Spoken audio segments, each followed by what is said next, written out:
गुरबाणी खंड बाणी देख रहे सारे ही दर्शकों का निघा स्वागत है। सारे ही दर्शकों को वाहिगुरू जी का खालसा वाहिगुरू जी की फतेह। मैं तुहाडा होस्ट रमनीत सिंह कैमरामैन राजन दे नाल इस वक्त गुरबाणी खंड बाणी की टीम लैके पहुंचा हाँ नानक नगर विखे, जिथे कि धन धन साहिब गुरु रामदास जी महाराज का प्रकाश दिहाड़ा जो मूल नानकशाही कैलेंडर के हिसाब के मुताबिक अज बनाया जा रहा है।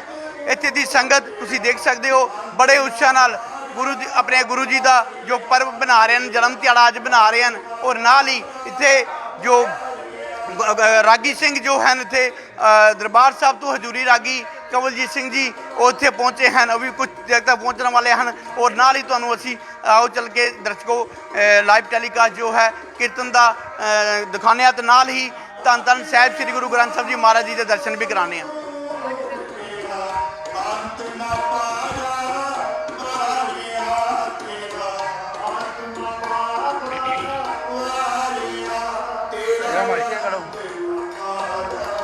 वाहिगुरू जी का खालसा वाहिगुरू जी की फतेह। भाई साहब अज तुसी जो मूल नानकशाही कैलेंडर के मुताबिक अज गुरु महाराज जी का प्रकाश दिहाड़ा बना रहे हो कि वाहिगुरू जी का खालसा वाहिगुरू जी की फतेह। सो अज समूह सिख पंथ गुरु रामदास महाराज जी उन्हों का पावन प्रकाश दिहाड़ा जिहड़े ने मना रहे ने।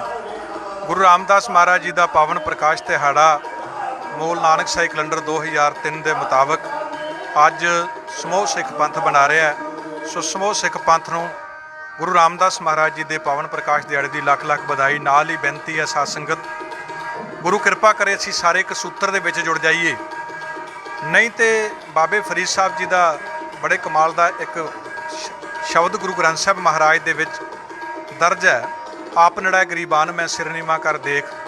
सचमुच असीं अपने अंदर झाती मार के अज देखीए अज किस ढंग दे नाल चारे पासे सिखां दी इस हस्ती नूं खत्म करन दे वास्ते, उन्हां दी वखरी पहचान नूं खत्म करन दे वास्ते जिहड़े जदोजहद कीते जा रहे ने। सरबर पंखी हेकड़ो फाहीवाल 50 किसी ना किसी ढंग दे नाल सिखां दी इस आज़ाद हस्ती जां कहण तो भाव साबत सूरत जिहड़ी साडा दस्तार सिरा दा सिद्धांत जिन्हां नूं चुभदा उन्हां लोकां वल्लों ये एक बड़ा डूंघी जिहड़ी साजिश दे तहत सिख कौम नूं हिस्सिਆਂ ਦੇ ਵਿੱਚ ਵੰਡਣ ਦੇ ਵਾਸਤੇ जो वो जंतरी साडे मत्थे ते मड़ दी गई। पर जागदी जमीर वाले शेर मुहम्मद खान जिसने हादा नारा मार के गल जरूर जिहड़ी सी दिड़ करवाई सी कि जे मेरी पेश ना जाएगी ਇਹਦਾ मतलब ये नहीं है कि मैं हा दा नारा मारा कहना छड़ दियांगा, क्योंकि गुरु नानक का सिद्धांत है सच की बाणी नानक आखै सच सुनाए सी सच की वेला। जदों सच कहण दा वेला होवे सच उदों कहा जाना चाहिए, वेला विहा के किया सच किसी भी कदम जिहड़ा आउण वाला नहीं है। सो अज जागदी जमीर वाले समूह पंथ दे विच जिहड़े ने गुरु रामदास महाराज जी का जिहड़ा पावन प्रकाश दिहाड़ा बना रहे ने।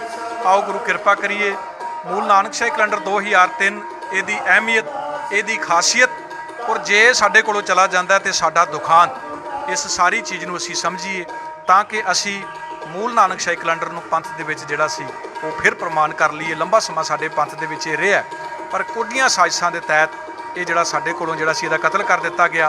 पर अज भी पंथ ने उन्हां दे जिन्हां जागदी जमीर वालियां दे हिरदे तड़पदे ने वो लोग ये दिन बनाउंदे ने। सो बेनती है जी इस कैलेंडर नूं आओ सब तो पहलां समझीए, इसका फायदा इसका नुकसान वाचीए, उस तो बाद जिहड़ा है आप ही असी फैसला कर लाँगे साडे लई किहड़ा जरूरी है किहड़ा जिहड़ा है सानू छड्डना चाहिए है। सो आप जी का भी बहुत बहुत धन्यवाद जो आप जी इस माध्यम के द्वारा संगतां तक ये प्रोग्राम पहुँचाते हो जी। वाहिगुरू जी का खालसा वाहिगुरू जी की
तिन्है सवारिया धन धन रामदास रामदास।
समरथ गुरु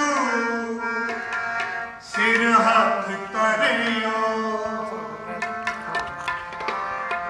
रामदास गुरु हरे साथे कियो।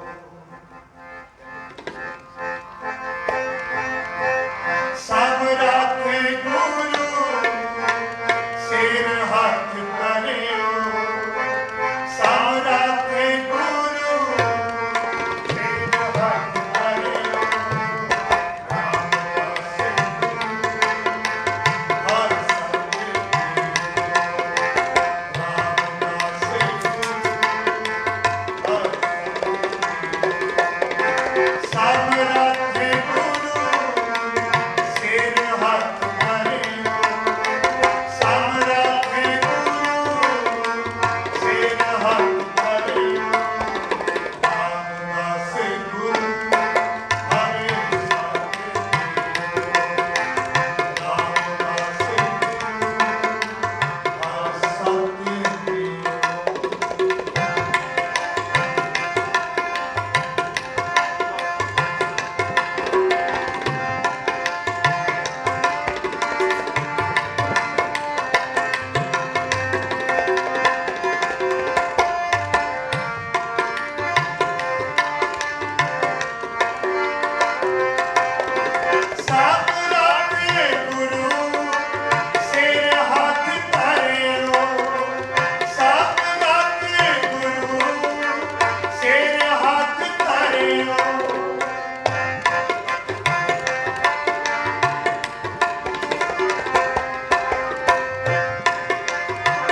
ਸਾਹਿਬ ਭਾਈ ਹਰਪ੍ਰੀਤ ਸਿੰਘ ਜੀ ਹਜੂਰੀ ਰਾਗੀ ਡਿਸਟ੍ਰਿਕਟ ਗੁਰਦੁਆਰਾ ਪ੍ਰਬੰਧਕ ਕਮੇਟੀ ਜੰਮੂ, ਇਹਨਾਂ ਦਾ ਸਟੇਜ ਵੱਲੋਂ ਬਹੁਤ ਬਹੁਤ ਧੰਨਵਾਦ ਕੀਤਾ ਜਾਂਦਾ ਹੈ। ਇਹਨਾਂ ਨੇ ਅੱਧੇ ਘੰਟੇ ਦੇ ਸਮੇਂ ਵਿੱਚ ਸੰਗਤਾਂ ਨੂੰ ਕੀਰਤਨ ਰਾਹੀਂ ਨਿਹਾਲ ਕੀਤਾ ਹੈ। ਹੁਣ ਆਪ ਜੀ ਦੇ ਸਾਹਮਣੇ ਸਤਿਕਾਰਯੋਗ ਭਾਈ ਸਾਹਿਬ ਭਾਈ ਹਰਮੀਤ ਸਿੰਘ ਜੀ ਮੱਖਣਪੁਰ ਵਾਲੇ ਉਹ ਸੰਗਤਾਂ ਨੂੰ 8:50 ਮਿੰਟ ਤੱਕ ਗੁਰ ਇਤਿਹਾਸ ਨਾਲ ਜੋੜਨਗੇ। ਇਹ ਜਿਤਨਾ ਵੀ ਇਹ ਸਾਰਾ ਸਮਾਗਮ ਕੀਤਾ ਜਾ ਰਿਹਾ ਹੈ, ਧੰਨ ਧੰਨ ਗੁਰੂ ਰਾਮਦਾਸ ਪਾਤਸ਼ਾਹ ਜੀ ਦੇ ਪਾਵਨ ਪ੍ਰਕਾਸ਼ ਦਿਹਾੜੇ ਨੂੰ ਸਮਰਪਿਤ, ਜੋ ਕਿ 7 ਵਜੇ ਤੋਂ ਦੀਵਾਨ ਆਰੰਭ ਹੋਏ ਸਨ, 10 ਵਜੇ ਤੱਕ ਚੱਲਣਗੇ, ਜਿਸ ਦੇ ਵਿੱਚ ਪੰਥ ਦੇ ਪ੍ਰਸਿੱਧ ਰਾਗੀ ਜਥਾ ਭਾਈ ਸਾਹਿਬ ਭਾਈ ਕਮਲਜੀਤ ਸਿੰਘ ਜੀ ਹਜੂਰੀ ਰਾਗੀ ਜਥਾ ਸੱਚਖੰਡ ਦਰਬਾਰ ਸਾਹਿਬ ਤੋਂ ਉਹ ਵੀ ਵਿਸ਼ੇਸ਼ ਤੌਰ ਤੇ ਪਹੁੰਚੇ ਨੇ। ਉਹ 9 ਵਜੇ ਤੋਂ ਲੈ ਕੇ 10 ਵਜੇ ਤੱਕ ਕੀਰਤਨ ਰਾਹੀਂ ਸੰਗਤਾਂ ਨੂੰ ਨਿਹਾਲ ਕਰਨਗੇ ਅਤੇ ਜਿਤਨਾ ਵੀ ਇਹ ਪ੍ਰੋਗਰਾਮ ਹੈ ਸਾਰਾ ਇੱਕ ਅਤੇ ਗੁਰਬਾਣੀ ਅਖੰਡ ਬਾਣੀ ਰਾਹੀਂ ਲਾਈਵ ਟੈਲੀਕਾਸਟ ਕਰਕੇ ਸੰਗਤਾਂ ਨੂੰ ਘਰ ਬੈਠੇ ਸੰਗਤਾਂ ਇਸ ਦਾ ਆਨੰਦ ਮਾਣ ਰਹੀਆਂ ਨੇ। ਇੱਕ ਬਾਣੀ ਚੈਨਲ ਟੀਵੀ ਰਾਹੀਂ 115 ਨੰਬਰ ਚੈਨਲ ਤੇ ਲਾਈਵ ਦਿਖਾਇਆ ਜਾ ਰਿਹਾ ਹੈ। फेसबुक राही व्हाट्सएप राही देशों विदेशों में बैठिए जम्मू कश्मीर की संगतां इस प्रोग्राम का आनंद माण रही ने। असी धन्यवादी हैं इकबाणी चैनल के, जदों भी कोई असी समागम कराते हैं विशेष तौर पर पहुंच के ने निष्काम सेवा करते हैं। गुरु रहमत करे इसी तरह इस सेवा निभाते हैं।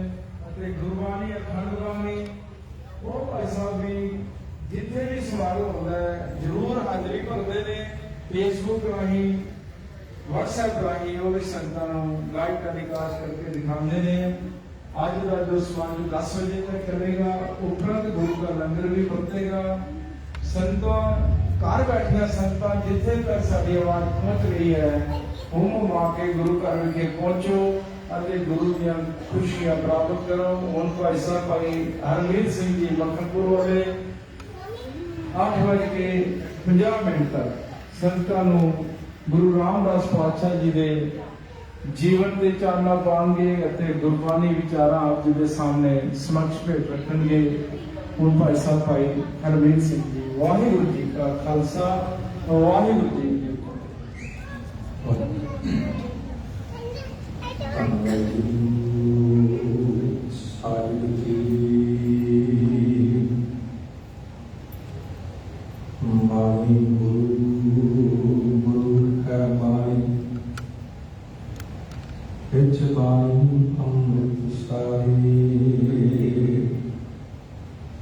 गुरबाणी कहे सेवक जन मन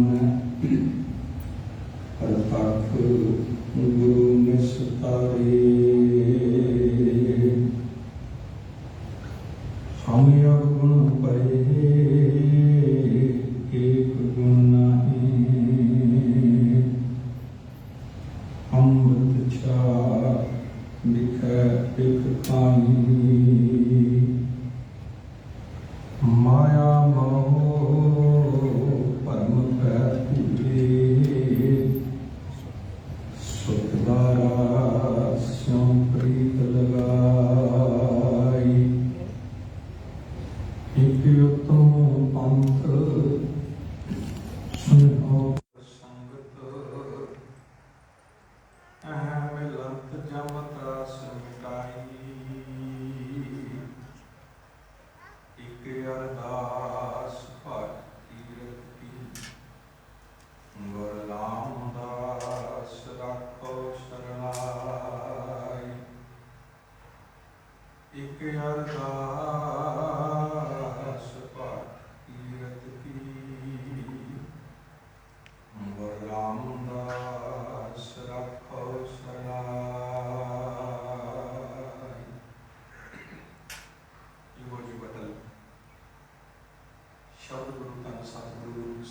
ਸ੍ਰੀ ਗੁਰੂ ਗ੍ਰੰਥ ਸਾਹਿਬ ਮਹਾਰਾਜ ਜੀ ਦੀ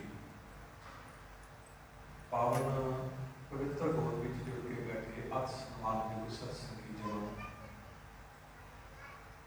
ਆਓ ਸਭ ਤੋਂ ਪਹਿਲਾਂ ਸਿੱਖ ਗੁਰੂ ਬਖਸ਼ੀ ਦੇ ਫਤਿਹ ਨਾਲ ਸਾਂਝ ਪਾਈਏ ਕਿ ਇਸ ਨਾਲ ਜੀ ਨਾਲ ਦੀ ਇੱਕੇ ਵਾਰ ਗਿਣਤੀ ਕਰਕੇ ਆਣਾ ਜੀ। ਵਾਹਿਗੁਰੂ ਜੀ ਕਾ ਖਾਲਸਾ, ਵਾਹਿਗੁਰੂ ਜੀ ਕੀ ਫਤਿਹ। ਸਭ ਤੋਂ ਪਹਿਲਾਂ ਸਮੂਹ ਸਾਧ ਸੰਗਤ ਨੂੰ ਗੁਰੂ ਰਾਮਦਾਸ ਮਹਾਰਾਜ ਜੀ ਦੇ ਪਾਵਨ ਪ੍ਰਕਾਸ਼ ਦਿਹਾੜੇ ਦੀ ਲੱਖ ਲੱਖ ਵਧਾਈ। ਸਮੂਹ ਪੰਥ ਗੁਰੂ ਰਾਮਦਾਸ ਮਹਾਰਾਜ ਜੀ ਦੇ ਪਾਵਨ ਪ੍ਰਕਾਸ਼ ਦਿਹਾੜੇ ਨੂੰ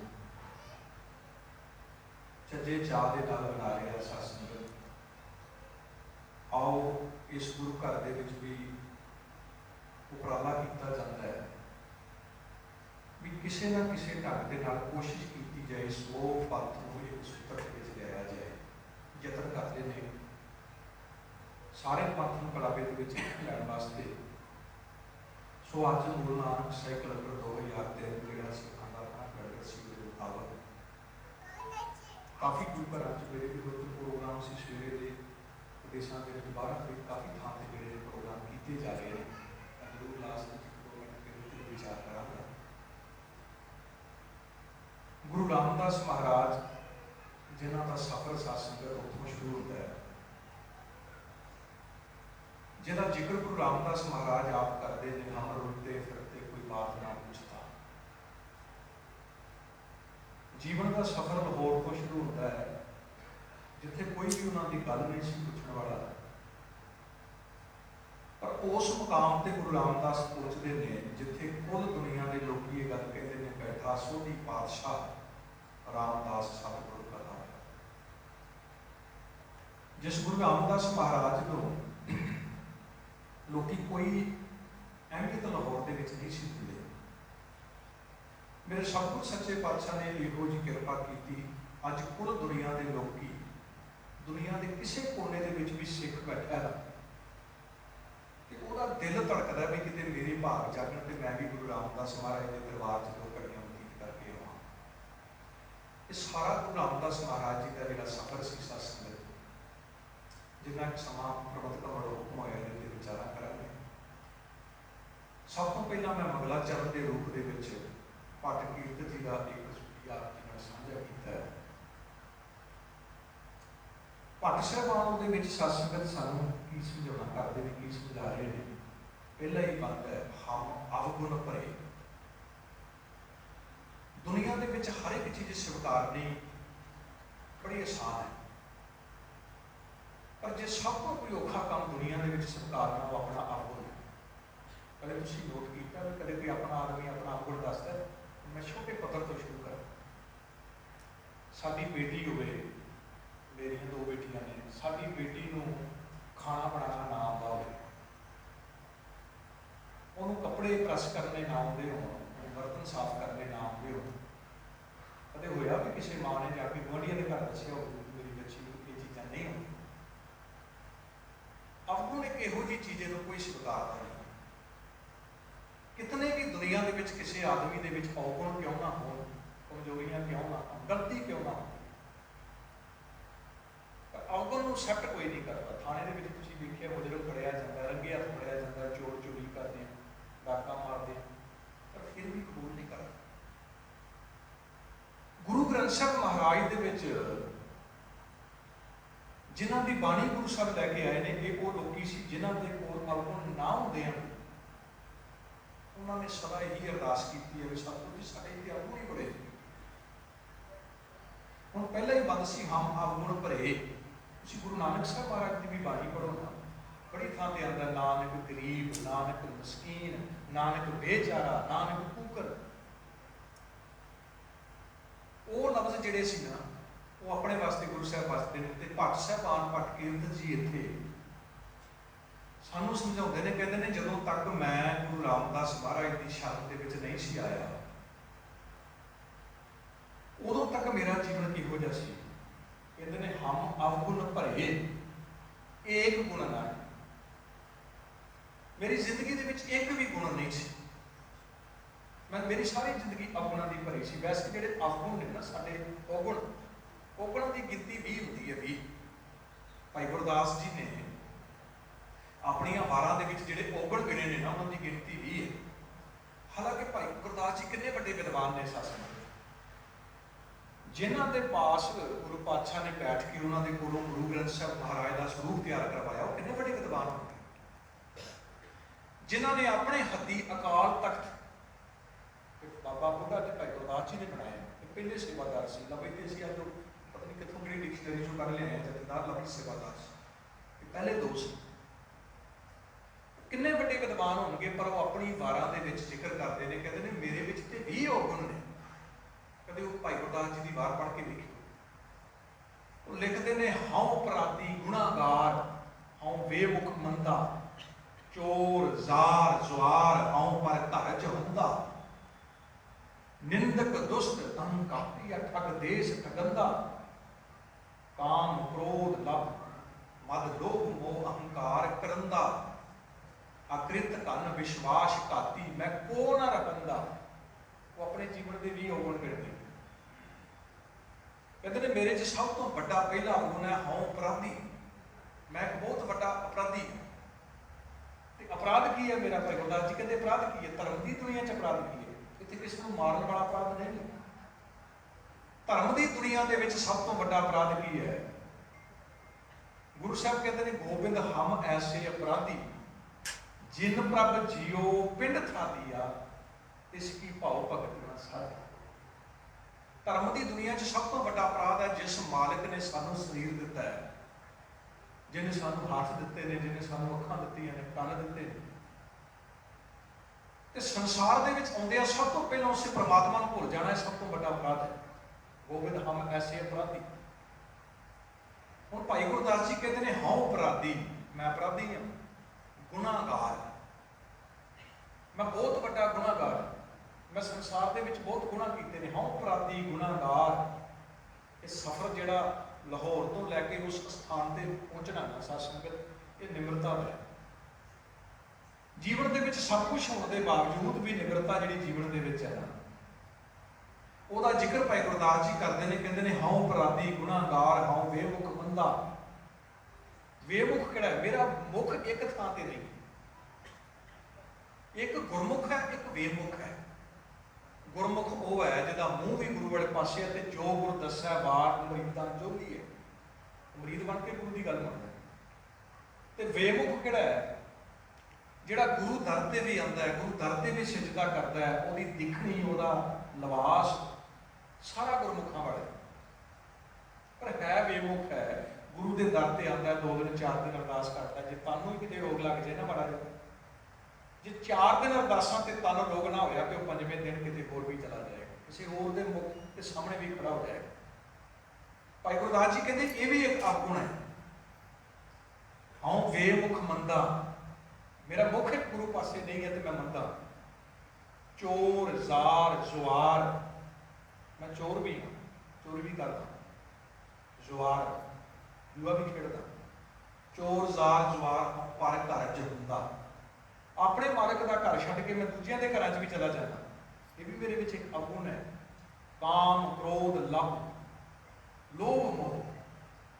ਮੇਰੇ ਜੀਵਨ ਦੇ ਵਿੱਚ ਕਾਮ ਵੀ ਬੜਾ ਹੈ, ਕਿਰਦਾਰ ਤੋਂ ਵੀ ਮਾੜਾ, ਕ੍ਰੋਧ ਗੁੱਸੇ ਦੇ ਵਿੱਚ ਭਰਿਆ, ਲੋਭ ਮੋਹ ਹੈ, ਕੁੱਕਰ ਬੜੀ ਅਵਸਥਾ ਹੈ, ਲੋਭੀ ਹੈ।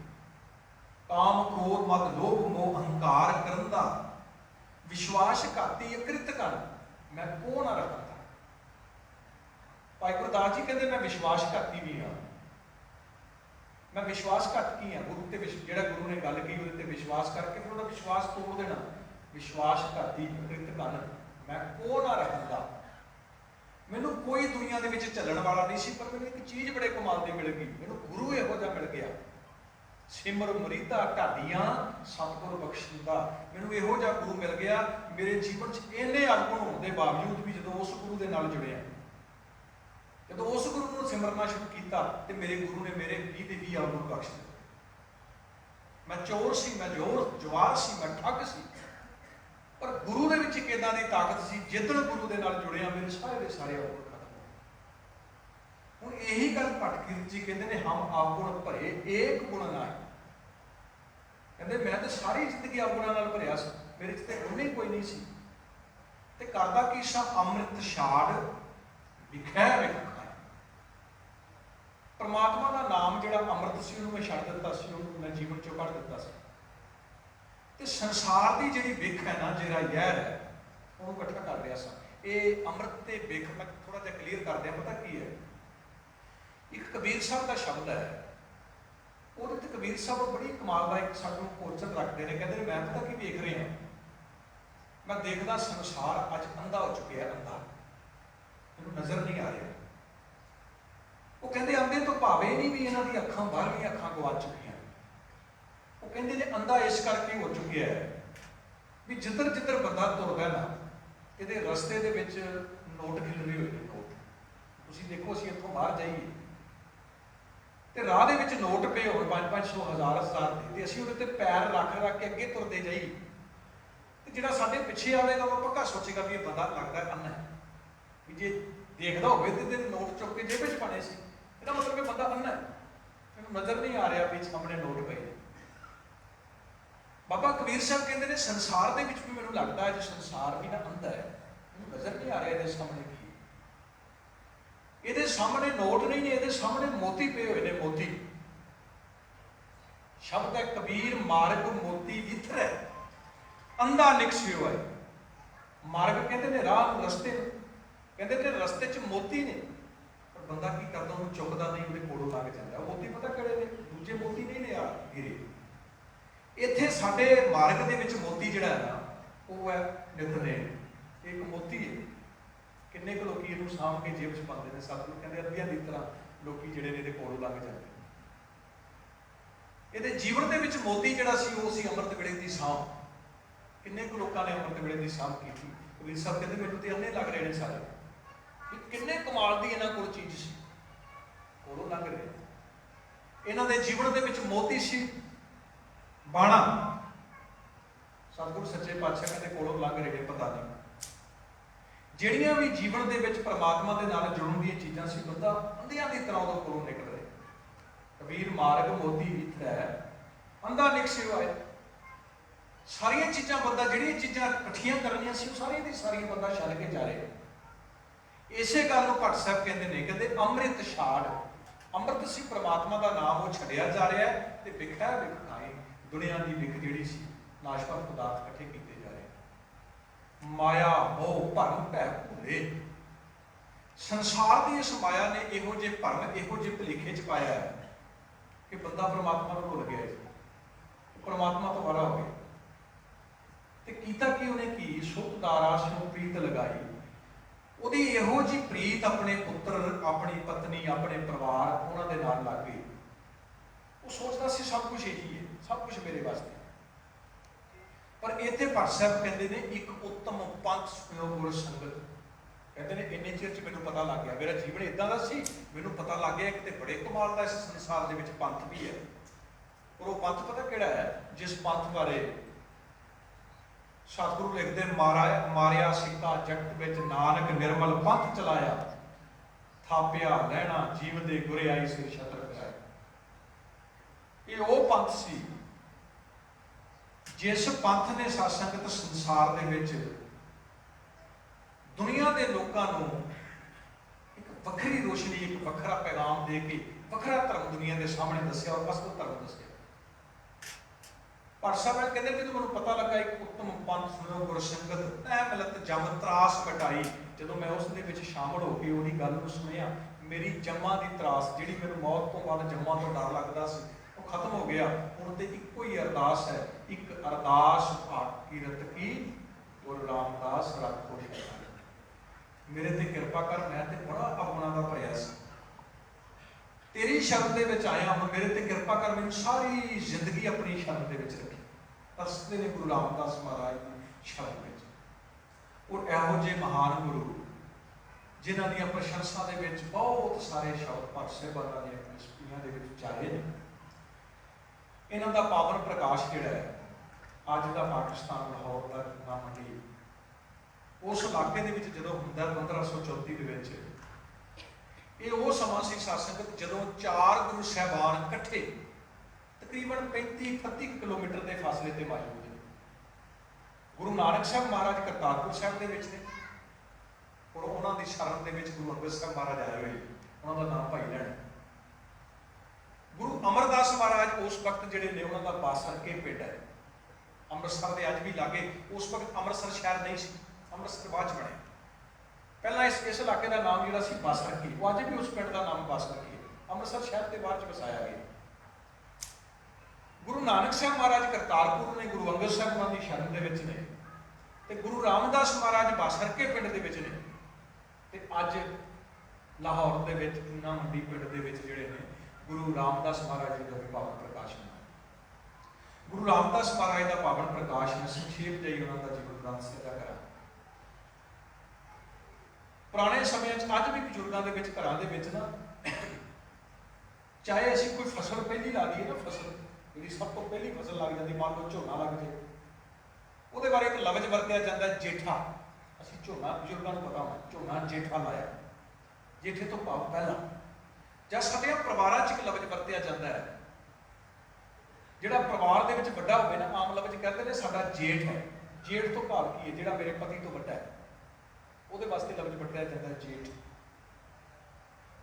ਔਰ ਜਿਹੜਾ ਗੁਰੂ ਰਾਮਦਾਸ ਮਹਾਰਾਜ ਦਾ ਪ੍ਰਕਾਸ਼ ਹੁੰਦਾ ਹੈ ਨਾ, ਇਹ ਪਰਿਵਾਰ ਦੇ ਵਿੱਚ ਵੱਡੇ, ਸਭ ਤੋਂ ਵੱਡੇ, ਇਹ ਵੱਡੇ ਨੇ, ਇਹਨਾਂ ਦੇ ਛੋਟੇ ਭਰਾ ਵੀ ਨੇ, ਭੈਣ ਵੀ, ਪਰ ਇਹ ਪਰਿਵਾਰ 'ਚ ਸਭ ਵੱਡੇ ਨੇ। ਨਾਮ ਜੇਠਾ ਪਰਿਵਾਰ 'ਚ ਰੱਖਿਆ ਜਾਂਦਾ ਹੈ। 7 ਸਾਲ ਦੀ ਉਮਰ ਦੇ ਵਿੱਚ ਮਾਤਾ ਪਿਤਾ ਚੜ੍ਹਾਈ 'ਚ ਕਰ ਜਾਂਦੇ ਨੇ। ਕੁਦਰਤੀ ਪਰਮਾਤਮਾ ਦਾ ਜੋ ਕਾਲ ਦਾ ਹੁਕਮ ਸੀ, ਸੱਤ ਹੁੰਦਾ ਹੈ। ਪਰ ਇੱਕ ਚੀਜ਼ ਸਾਧ ਸੰਗਤ ਅੱਜ ਵੀ ਸਾਡੇ ਸਮਾਜ ਦੇ ਵਿੱਚ, ਉਹ ਅੱਜ ਵੀ ਸਮਾਜ ਦੇ ਵਿੱਚੋਂ ਨਿਕਲ ਨਹੀਂ ਸਕੀ, ਔਰ ਉਹਨਾਂ ਸਮਿਆਂ ਦੇ ਵਿੱਚ ਵੀ ਉਹ ਚੀਜ਼ ਪ੍ਰਚਲਿਤ ਸੀ। ਅੱਜ ਵੀ ਕਿਤੇ ਸਾਡੇ ਪਰਿਵਾਰ 'ਚ ਇਦਾਂ ਹੋ ਜਾਏ ਵੀ ਸਾਡੇ ਘਰ 'ਚ ਕਿਸੇ ਬੱਚੇ ਦਾ ਜਨਮ ਹੋ ਜਾਏ, ਤੇ ਜੇ ਬੱਚੇ ਦੇ ਜਨਮ ਹੁੰਦੇ ਆ ਉਹਦੀ ਮਾਤਾ ਦਾ ਡੈਥ ਹੋ ਜਾਏ, ਅਸੀਂ ਵੀ ਪਰਿਵਾਰ ਦੇ ਵਿੱਚ ਮਾੜੀ ਮਾੜੀ ਸਾਡੇ ਗੱਲਾਂ ਤੁਰਨੀਆਂ ਸ਼ੁਰੂ ਹੋ ਜਾਂਦੀਆਂ, ਪਤਾ ਨਹੀਂ ਇਸ ਬੱਚੇ ਦੀ ਕਿੱਦਾਂ ਦੇ ਭਾਗ ਨੇ, ਇਹਦੇ ਜਨਮ ਦਿੰਦੇ ਮਾਤਾ ਨੂੰ ਲੈ ਕੇ ਗਏ। ਜਾਂ ਕਿਸੇ ਬੱਚੇ ਦੇ ਜਨਮ 'ਚ ਪਰਿਵਾਰ 'ਚ ਮੌਤ ਹੋ ਜਾਏ ਨਾ, ਤੇ ਕਿਤੇ ਨਾ ਕਿਤੇ ਸ਼ੱਕ ਦੀ ਛੂਹ ਜ਼ਰੂਰ ਘੁੰਮਦੀ ਹੈ। ਇਸੇ ਤਰ੍ਹਾਂ ਜਦੋਂ 7 ਸਾਲਾਂ ਦੇ ਵਿੱਚ ਮਾਤਾ ਪਿਤਾ ਦੋਨਾਂ ਦੀ ਜਿਹੜੀ ਇਹ ਮੌਤ ਹੋ ਜਾਂਦੀ ਹੈ, ਤੇ ਉਸ ਪੂਰੇ ਇਲਾਕੇ ਦੇ ਲੋਕਾਂ ਦੇ ਮਨਾਂ 'ਚ ਸੀ ਵੀ ਇਹ ਜਿਹੜੇ ਬੱਚੇ ਨੇ ਨਾ, ਇਹ ਬੱਚਿਆਂ ਦੇ ਮੁਕੱਦਰ ਚੰਗੇ ਨਹੀਂ ਨੇ, ਇਹਨਾਂ ਦੇ ਭਾਗ ਚੰਗੇ ਨਹੀਂ ਨੇ, ਤੇ ਜੇ ਇਹਨਾਂ ਬੱਚਿਆਂ ਦੇ ਨਾਲ ਸਾਡੇ ਬੱਚੇ ਖੇਡਣਗੇ ਤੇ ਪਤਾ ਨਹੀਂ ਸਾਡੇ ਬੱਚਿਆਂ ਦੇ ਵੀ ਭਾਗ ਕਿੱਦਾਂ ਬਣ ਜਾਣਗੇ। ਇੱਥੋਂ ਤੱਕ ਕਿ ਇਤਿਹਾਸਕਾਰਾਂ ਨੇ ਲਿਖਤਾ ਵੀ ਜਦੋਂ ਮਾਤਾ ਪਿਤਾ ਚੜ੍ਹਾਈ ਕਰ ਗਏ ਨਾ, ਤੇ ਜੇ ਕਿਤੇ ਗਲੀ ਦੇ ਵਿੱਚ ਗੁਰੂ ਰਾਮਦਾਸ ਮਹਾਰਾਜ, ਜਿਹਨਾਂ ਦਾ ਨਾਮ ਭਾਈ ਜੇਠਾ ਸੀ, ਇਹਨਾਂ ਦੇ ਬਾਕੀ ਭਰਾ ਜਿਹੜੇ ਸੀ ਕਿਤੇ ਖੇਡਦੇ ਸੀ ਨਾ ਬੱਚਿਆਂ ਦੇ ਨਾਲ, ਤੇ ਲੋਕੀ ਆਪਣੇ ਬੱਚੇ ਆਪਣੇ ਘਰ ਦੇ ਅੰਦਰ ਲੈ ਜਾਂਦੇ ਸੀ ਘਸੀਟ ਕੇ, ਵੀ ਇਹਨਾਂ ਨਾਲ ਨਹੀਂ ਖੇਡਣਾ, ਪਤਾ ਨਹੀਂ ਇਹਨਾਂ ਦੇ ਭਾਗ ਕਿਹੋ ਜਿਹੇ। ਔਰ ਬਾਸਰਕੇ ਪਿੰਡ ਜਿਹੜਾ ਗੁਰੂ ਅਮਰਦਾਸ ਦਾ ਹੈ, ਇਹ ਗੁਰੂ ਰਾਮਦਾਸ ਮਹਾਰਾਜ ਦਾ ਨਾਨਕਾ ਪਿੰਡ ਸੀ। ਨਾਨਾ ਜੀ ਚੜ੍ਹਾਈ ਕਰ ਗਏ ਸੀ, ਨਾਨੀ ਸੀ, ਉਹ ਜਦੋਂ ਨਾਨੀ ਲੈਣ ਵਾਸਤੇ ਗਈ ਨਾ, ਕਹਿੰਦੇ ਜਦੋਂ ਉਹਨੇ ਜੋ ਮਾੜਾ ਮੋਟਾ ਸਮਾਨ ਜਿਹੜਾ ਸੀ ਉਹ ਬੰਨਿਆ, ਜਦੋਂ ਬੰਨ ਕੇ ਵਾਪਸ ਆਉਣ ਲੱਗੀ ਨਾ ਆਪਣੇ ਦੋਤਿਆਂ ਨੂੰ ਲੈ ਕੇ, ਤੇ ਉਹਨੇ ਉਸ ਵਕਤ ਤਾਲਾ ਲਾਇਆ ਘਰ ਨੂੰ। ਜਦੋਂ ਭਾਈ ਜੇਠਾ ਜੀ ਦੇ ਘਰ ਨੂੰ ਤਾਲਾ ਲਾਇਆ ਨਾ, ਤੇ ਉਹ ਆਲੇ ਦੁਆਲੇ ਜਿੰਨੇ ਲੋਕੀ ਖੜੇ ਸੀ, ਉਹਨਾਂ ਨੇ ਇੱਕ ਗੱਲ ਕਹੀ, ਕਹਿੰਦੇ ਵੀ ਅੱਜ ਤੋਂ ਬਾਅਦ ਇਸ ਘਰ ਨੂੰ ਪਰਮਾਨੈਂਟ ਤਾਲਾ ਲਾ ਕੇ, ਅੱਜ ਤੋਂ ਬਾਅਦ ਭਾਈ ਜੇਠੇ ਦੇ ਘਰ ਨੂੰ ਸਾਰੀ ਜ਼ਿੰਦਗੀ ਵਾਸਤੇ ਤਾਲਾ ਲੱਗ ਗਿਆ। ਹੁਣ ਇੱਥੇ ਕਿਤੇ ਆ ਕੇ ਨਾ ਤਾਲਾ ਖੋਲਣਾ, ਇਹਨੂੰ ਪੱਕਾ ਤਾਲਾ ਲੱਗ ਗਿਆ। ਔਰ ਸੱਚ ਜਾਣਿਓ, ਦੁਨੀਆ ਦੇ ਲੋਕਾਂ ਦੇ ਮਨ 'ਚ ਸੀ ਪਤਾ ਨਹੀਂ ਭਾਈ ਜੇਠਾ ਜੀ ਦੇ ਘਰ ਨੂੰ ਤਾਲਾ ਲੱਗ ਗਿਆ, ਪਰ ਦੁਨੀਆ ਦੇ ਵਿੱਚ ਇੱਕੋ ਇੱਕ ਘਰ ਇਹੋ ਜਿਹਾ ਸੱਚ, ਦੁਨੀਆ ਦੇ ਹਰ ਇੱਕ ਘਰ ਦੇ ਵਿੱਚ ਰਾਤ ਨੂੰ ਤਾਲਾ ਲੱਗਦਾ, ਲੋਕੀ ਲਾਕ ਕਰਦੇ ਨੇ, ਪਰ ਅੱਜ ਤੱਕ ਗੁਰੂ ਰਾਮਦਾਸ ਮਹਾਰਾਜ ਜੀ ਦੇ ਘਰ 'ਚ ਕਦੇ ਵੀ ਅਜੇ ਤੱਕ ਤਾਲਾ ਨਹੀਂ ਲੱਗਾ। ਉੱਥੇ ਨਹੀਂ ਹੈ ਵੀ ਰਾਤ ਨੂੰ ਕੋਈ 2 ਵਜੇ ਚਲਾ ਜਾਏ, ਕੋਈ 3 ਵਜੇ ਚਲਾ ਜਾਏ, ਤੇ ਉੱਥੇ ਕਿਤੇ ਤਾਲਾ ਲੱਗਾ ਹੋਵੇਗਾ। ਅਜੇ ਤੱਕ ਵੀ ਹਰ ਇੱਕ ਦੇ ਵਾਸਤੇ ਖੁੱਲ੍ਹਾ ਹੈ। ਗੁਰੂ ਰਾਮਦਾਸ ਮਹਾਰਾਜ ਜਿਹੜੇ ਨੇ ਉਹ ਬਾਸਰਕੇ ਆਉਂਦੇ ਨੇ, ਉਹਨਾਂ ਦੇ ਜੀਵਨ ਤੋਂ ਛੋਟੀਆਂ ਛੋਟੀਆਂ ਚੀਜ਼ਾਂ ਲਈਏ ਜਿਹੜੀਆਂ ਸਾਨੂੰ ਗੁਰੂ ਸਾਹਿਬਾਨਾਂ ਦੇ ਜੀਵਨ ਦੇ ਵਿੱਚ ਜੋ ਸਾਖੀਆਂ, ਜੋ ਉਹਨਾਂ ਨੇ ਵਰਤਾਇਆ ਹੈ, ਇਹ ਸਾਰਾ ਸਾਡੇ ਵਾਸਤੇ ਸਿੱਖਿਆ ਸੀ। ਹੁਣ ਗੁਰੂ ਰਾਮਦਾਸ ਮਹਾਰਾਜ ਕਿੱਥੇ ਨੇ? ਬਾਸਰਕੇ ਦੇ ਵਿੱਚ ਨੇ। ਔਰ ਇਸ ਬਾਸਰਕੇ ਦੇ ਵਿੱਚ ਕਿੰਨੀ ਵੱਡੀ ਜ਼ਿੰਮੇਵਾਰੀ ਹੈ। ਮਾਤਾ ਪਿਤਾ ਦਾ ਸਾਇਆ ਸਿਰ ਤੇ ਨਹੀਂ ਹੈ, ਇੱਕ ਬਜ਼ੁਰਗ ਨਾਨੀ ਹੈ, ਉਹਨੂੰ ਵੀ ਸਾਹਮਣਾ ਹੈ, ਆਪਣੇ ਭਰਾ ਨੇ, ਭੈਣ ਹੈ, ਪਰਿਵਾਰ ਸਾਹਮਣਾ। ਔਰ ਆਪਣੀ ਉਮਰ ਵੀ ਬੜੀ ਛੋਟੀ ਹੈ। ਔਰ ਕਿੰਨੇ ਕਮਾਲ ਦਾ ਸਾਨੂੰ ਮੈਸੇਜ ਗੁਰੂ ਰਾਮਦਾਸ ਮਹਾਰਾਜ ਨੇ। ਤੇ ਆਮ ਤੌਰ ਤੇ ਸਮਾਜ 'ਚ ਜਦੋਂ ਛੋਟੀ ਉਮਰ 'ਚ ਮਾਂ-ਬਾਪ ਦਾ ਸਾਇਆ ਸਿਰ 'ਚ ਉੱਠਦੇ ਨਾ, ਬੱਚੇ ਬਹੁਤੀ ਤਰੱਕੀ ਨਹੀਂ ਕਰ ਸਕਦੇ। ਪਰ ਇਧਰ ਗੁਰੂ ਰਾਮਦਾਸ ਮਹਾਰਾਜ ਨੇ ਤੁਸੀਂ ਵੇਖਿਓ, ਜਦੋਂ ਜ਼ਿੰਮੇਵਾਰੀ ਪਰਿਵਾਰ ਦੇ ਵਿੱਚ ਪਈ ਤੇ ਉਹਨਾਂ ਨੇ ਕੀ ਕੰਮ ਕੀਤਾ। ਉਸ ਵਕਤ ਉਹਨਾਂ ਨੇ ਉਹ ਕੰਮ ਸ਼ੁਰੂ ਕੀਤਾ। ਸੰਸਾਰ ਦੇ ਵਿੱਚ ਕੋਈ ਵੀ ਕਿਰਤ ਕਰਨੀ ਹੋਵੇ ਨਾ, ਕੋਈ ਵੀ ਕੰਮ ਕਰਨਾ ਹੋਵੇ, ਉਹਦੇ ਲਈ ਦੋ ਚੀਜ਼ਾਂ ਜ਼ਰੂਰੀ ਹੈ। ਇੱਕ ਤੁਹਾਡੇ ਕੋਲ ਪਲੇਟਫਾਰਮ ਹੋਣਾ ਚਾਹੀਦਾ, ਇੱਕ ਅੱਡਾ ਹੋਣਾ ਚਾਹੀਦਾ ਜਿਹਦੇ 'ਚ ਤੁਸੀਂ ਦੁਕਾਨ ਹੀ ਖੋਲੋਗੇ। ਇੱਕ ਤੁਹਾਡੇ ਕੋਲ ਸਰਮਾਇਆ ਹੋਣਾ ਚਾਹੀਦਾ, ਪੈਸਾ। ਪੈਸੇ ਤੋਂ ਇਲਾਵਾ ਕੋਈ ਕੰਮ ਸੰਸਾਰ ਦੇ ਵਿੱਚ ਨਹੀਂ ਹੋ ਸਕਦਾ। ਪਰ ਗੁਰੂ ਰਾਮਦਾਸ ਮਹਾਰਾਜ ਨੇ ਸਾਨੂੰ ਕਿਹਾ ਕਮਾਲ ਦਾ ਇੱਕ ਕੰਮ ਦਿੱਤਾ ਹੈ ਕਿ ਜੇ ਤੇਰੇ ਕੋਲ ਪੈਸੇ ਵੀ ਨਹੀਂ ਨੇ, ਜੇ ਤੇਰੇ ਕੋਲ ਕੁਝ ਵੀ ਨਹੀਂ ਹੈ, ਪਰ ਤੂੰ ਕਿਰਤ ਕਰਨਾ ਚਾਹੁੰਦਾ ਹੈ, ਤੇ ਵੇਖ ਮੈਂ ਕਿਹੜੀ ਕਿਰਤ ਕੀਤੀ ਹੈ। ਗੁਰੂ ਰਾਮਦਾਸ ਮਹਾਰਾਜ ਨੇ ਜਿਹੜਾ ਉਹ ਸਾਡੇ ਪੰਥ ਦੇ ਵਿੱਚ ਨਾ ਕਈ ਥਾਂ ਤੇ ਵੱਲੋਂ ਵੱਲੀ ਉਹਨੂੰ ਪ੍ਰਸ਼ਾਦ ਬਣਾਤਾ ਵੀ ਘੁੰਗੜੀਆਂ ਦਾ ਪ੍ਰਸ਼ਾਦ। ਉਹ ਬੇਸਿਕਲੀ ਉਹ ਪ੍ਰਸ਼ਾਦ ਨਹੀਂ ਸੀ, ਮਜਬੂਰੀ ਸੀ ਗੁਰੂ ਰਾਮਦਾਸ ਮਹਾਰਾਜ ਜੀ ਦੀ। ਪਰਿਵਾਰ ਪਾਲਣ ਵਾਸਤੇ ਉਹਨਾਂ ਦੀ ਕਿਰਤ ਸੀ। ਉਹਨਾਂ ਨੇ ਟੋਕਰਾ ਸਿਰ ਤੇ ਘੁੰਗੜੀਆਂ ਛੋਲੇ ਵਾਇਲ ਕਰਕੇ ਨਾ, ਉਹਨਾਂ ਨੇ ਗਲੀਆਂ ਗਲੀਆਂ ਦੇ ਵਿੱਚ ਜਾ ਕੇ ਛੋਲੇ ਵੇਚਣੇ। ਜਿਸ ਗੁਰੂ ਦਾ ਪ੍ਰਕਾਸ਼ ਪੁਰਬ ਮਨਾ ਰਹੇ ਹਾਂ, ਕਿੰਨੀ ਵੱਡੀ ਗੱਲ ਹੈ। ਸਤਸੰਗਤ ਕਿਰਤ ਕਰਨੀ, ਛੋਲੇ ਵੇਚਣੇ, ਪਰਿਵਾਰ ਪਾਲਣਾ। ਉਸ ਤੋਂ ਇਲਾਵਾ ਬਾਣੀ ਜਿਹੜੀ, ਉਸ ਤੋਂ ਇਲਾਵਾ ਤੁਸੀਂ ਦੇਖੋ ਵੀ ਪੜ੍ਹਨ ਵਾਸਤੇ ਕੋਈ ਸਕੂਲ ਨਹੀਂ, ਕੋਈ ਅਦਾਰਾ ਨਹੀਂ। ਕਿੱਥੇ ਗੁਰੂ ਰਾਮਦਾਸ ਮਹਾਰਾਜ ਪੜ੍ਹੇ? ਸਾਰੀ ਦਿਹਾੜੀ ਉਹ ਛੋਲੇ ਵੇਚਦੇ ਨੇ। ਔਰ ਪੜ੍ਹਦੇ ਕਿੰਨੇ ਨੇ? ਤੁਸੀਂ ਗੁਰੂ ਗ੍ਰੰਥ ਸਾਹਿਬ ਮਹਾਰਾਜ ਦੇ ਵਿੱਚ ਵੇਖੋ, ਗੁਰੂ ਰਾਮਦਾਸ ਮਹਾਰਾਜ ਇੰਨੇ ਵੱਡੇ ਵਿਦਵਾਨ, ਉਹਨਾਂ ਦੀ ਜਿਹੜੀ ਬਾਣੀ ਹੈ। ਜਦੋਂ ਅਕਬਰ ਦੇ ਦਰਬਾਰ ਦੇ ਵਿੱਚ ਕਿਸੇ ਨੇ ਸ਼ਿਕਾਇਤ ਕਰਤੀ ਸੀ ਨਾ ਵੀ ਜਿਹੜਾ ਸਿੱਖਾਂ ਨੇ ਗ੍ਰੰਥ ਤਿਆਰ ਕੀਤਾ, ਗੁਰੂ ਅਮਰਦਾਸ ਮਹਾਰਾਜ ਦਾ ਜਿਹੜਾ ਦਰ ਹੈ, ਇਹਦੇ 'ਚ ਜਿਹੜੀ ਬਾਣੀ ਪੜ੍ਹੀ ਜਾਂਦੀ ਹੈ ਹਿੰਦੂ ਤੇ ਮੁਸਲਮਾਨਾਂ ਦੇ ਖਿਲਾਫ ਹੈ। ਹੁਣ ਇਹਦਾ ਜਦੋਂ ਫੈਸਲਾ ਕਰਨਾ ਸੀ, ਜਦੋਂ ਡਿਬੇਟ ਆਪਸ ਦੇ ਵਿੱਚ ਕਰਕੇ ਉਹਨਾਂ ਦੀ ਤਸੱਲੀ ਕਰਾਉਣੀ ਸੀ, ਤੇ ਗੁਰੂ ਮਹਾਰਾਜ ਨੇ, ਗੁਰੂ ਅਮਰਦਾਸ ਮਹਾਰਾਜ ਨੇ ਉਸ ਵਕਤ ਸਭ ਤੋਂ ਯੋਗ ਪਤਾ ਕਿਹਨੂੰ ਸਮਝਿਆ? ਗੁਰੂ ਰਾਮਦਾਸ ਮਹਾਰਾਜ। ਔਰ ਗੁਰੂ ਰਾਮਦਾਸ ਮਹਾਰਾਜ ਭਾਈ ਜੇਠਾ ਜੀ ਇਹਨਾਂ ਦਾ ਨਾਮ ਸੀ, ਉਹਨਾਂ ਨੂੰ ਲਾਹੌਰ ਭੇਜਿਆ ਗਿਆ। ਔਰ ਕਿੰਨੇ ਵੱਡੇ ਵਿਦਵਾਨ ਨੇ ਉਹ। ਸਿਰ ਤੇ ਮਾਂ-ਬਾਪ ਦਾ ਸਾਇਆ ਨਹੀਂ ਹੈ, ਪਰਿਵਾਰ ਵੀ ਪਾਲਦੇ ਨੇ। ਔਰ ਵਿਦਿਆ ਕਿਸ ਲੈਵਲ ਤੱਕ ਹਾਸਲ ਕੀਤੀ ਹੈ। ਜਦੋਂ ਲਾਹੌਰ ਦੇ ਵਿੱਚ ਜਾਂਦੇ ਨੇ ਨਾ, ਕਿ ਉੱਥੇ ਅਕਬਰ ਬਾਦਸ਼ਾਹ ਨੇ ਉਹਨਾਂ ਨੂੰ ਦੱਸਿਆ ਵੀ ਤੁਹਾਡੇ ਖਿਲਾਫ ਸਾਡੀ ਲਿਖਤੀ ਸ਼ਿਕਾਇਤ ਆਈ ਹੈ ਵੀ ਜਿਹੜੀ ਸਤਸੰਗ ਦੇ ਵਿੱਚ ਤੁਸੀਂ ਬਾਣੀ ਪੜ੍ਹਦੇ ਹੋ, ਇਹ ਬਾਣੀ ਜਿਹੜੀ ਹੈ ਹਿੰਦੂ ਤੇ ਮੁਸਲਮਾਨਾਂ ਦੇ ਖਿਲਾਫ ਹੈ। ਇਹਦੇ ਵਿੱਚ ਹਿੰਦੂ ਤੇ ਮੁਸਲਮਾਨਾਂ ਦੇ ਖਿਲਾਫ ਲਿਖਿਆ। ਔਰ ਕਿੰਨੇ ਸੋਹਣੇ ਢੰਗ ਦੇ ਨਾਲ ਗੁਰੂ ਰਾਮਦਾਸ ਮਹਾਰਾਜ ਨੇ ਉੱਥੇ ਉਹਨਾਂ ਦਾ ਪਤਾ ਕਿੱਦਾਂ ਜਵਾਬ ਦਿੱਤਾ।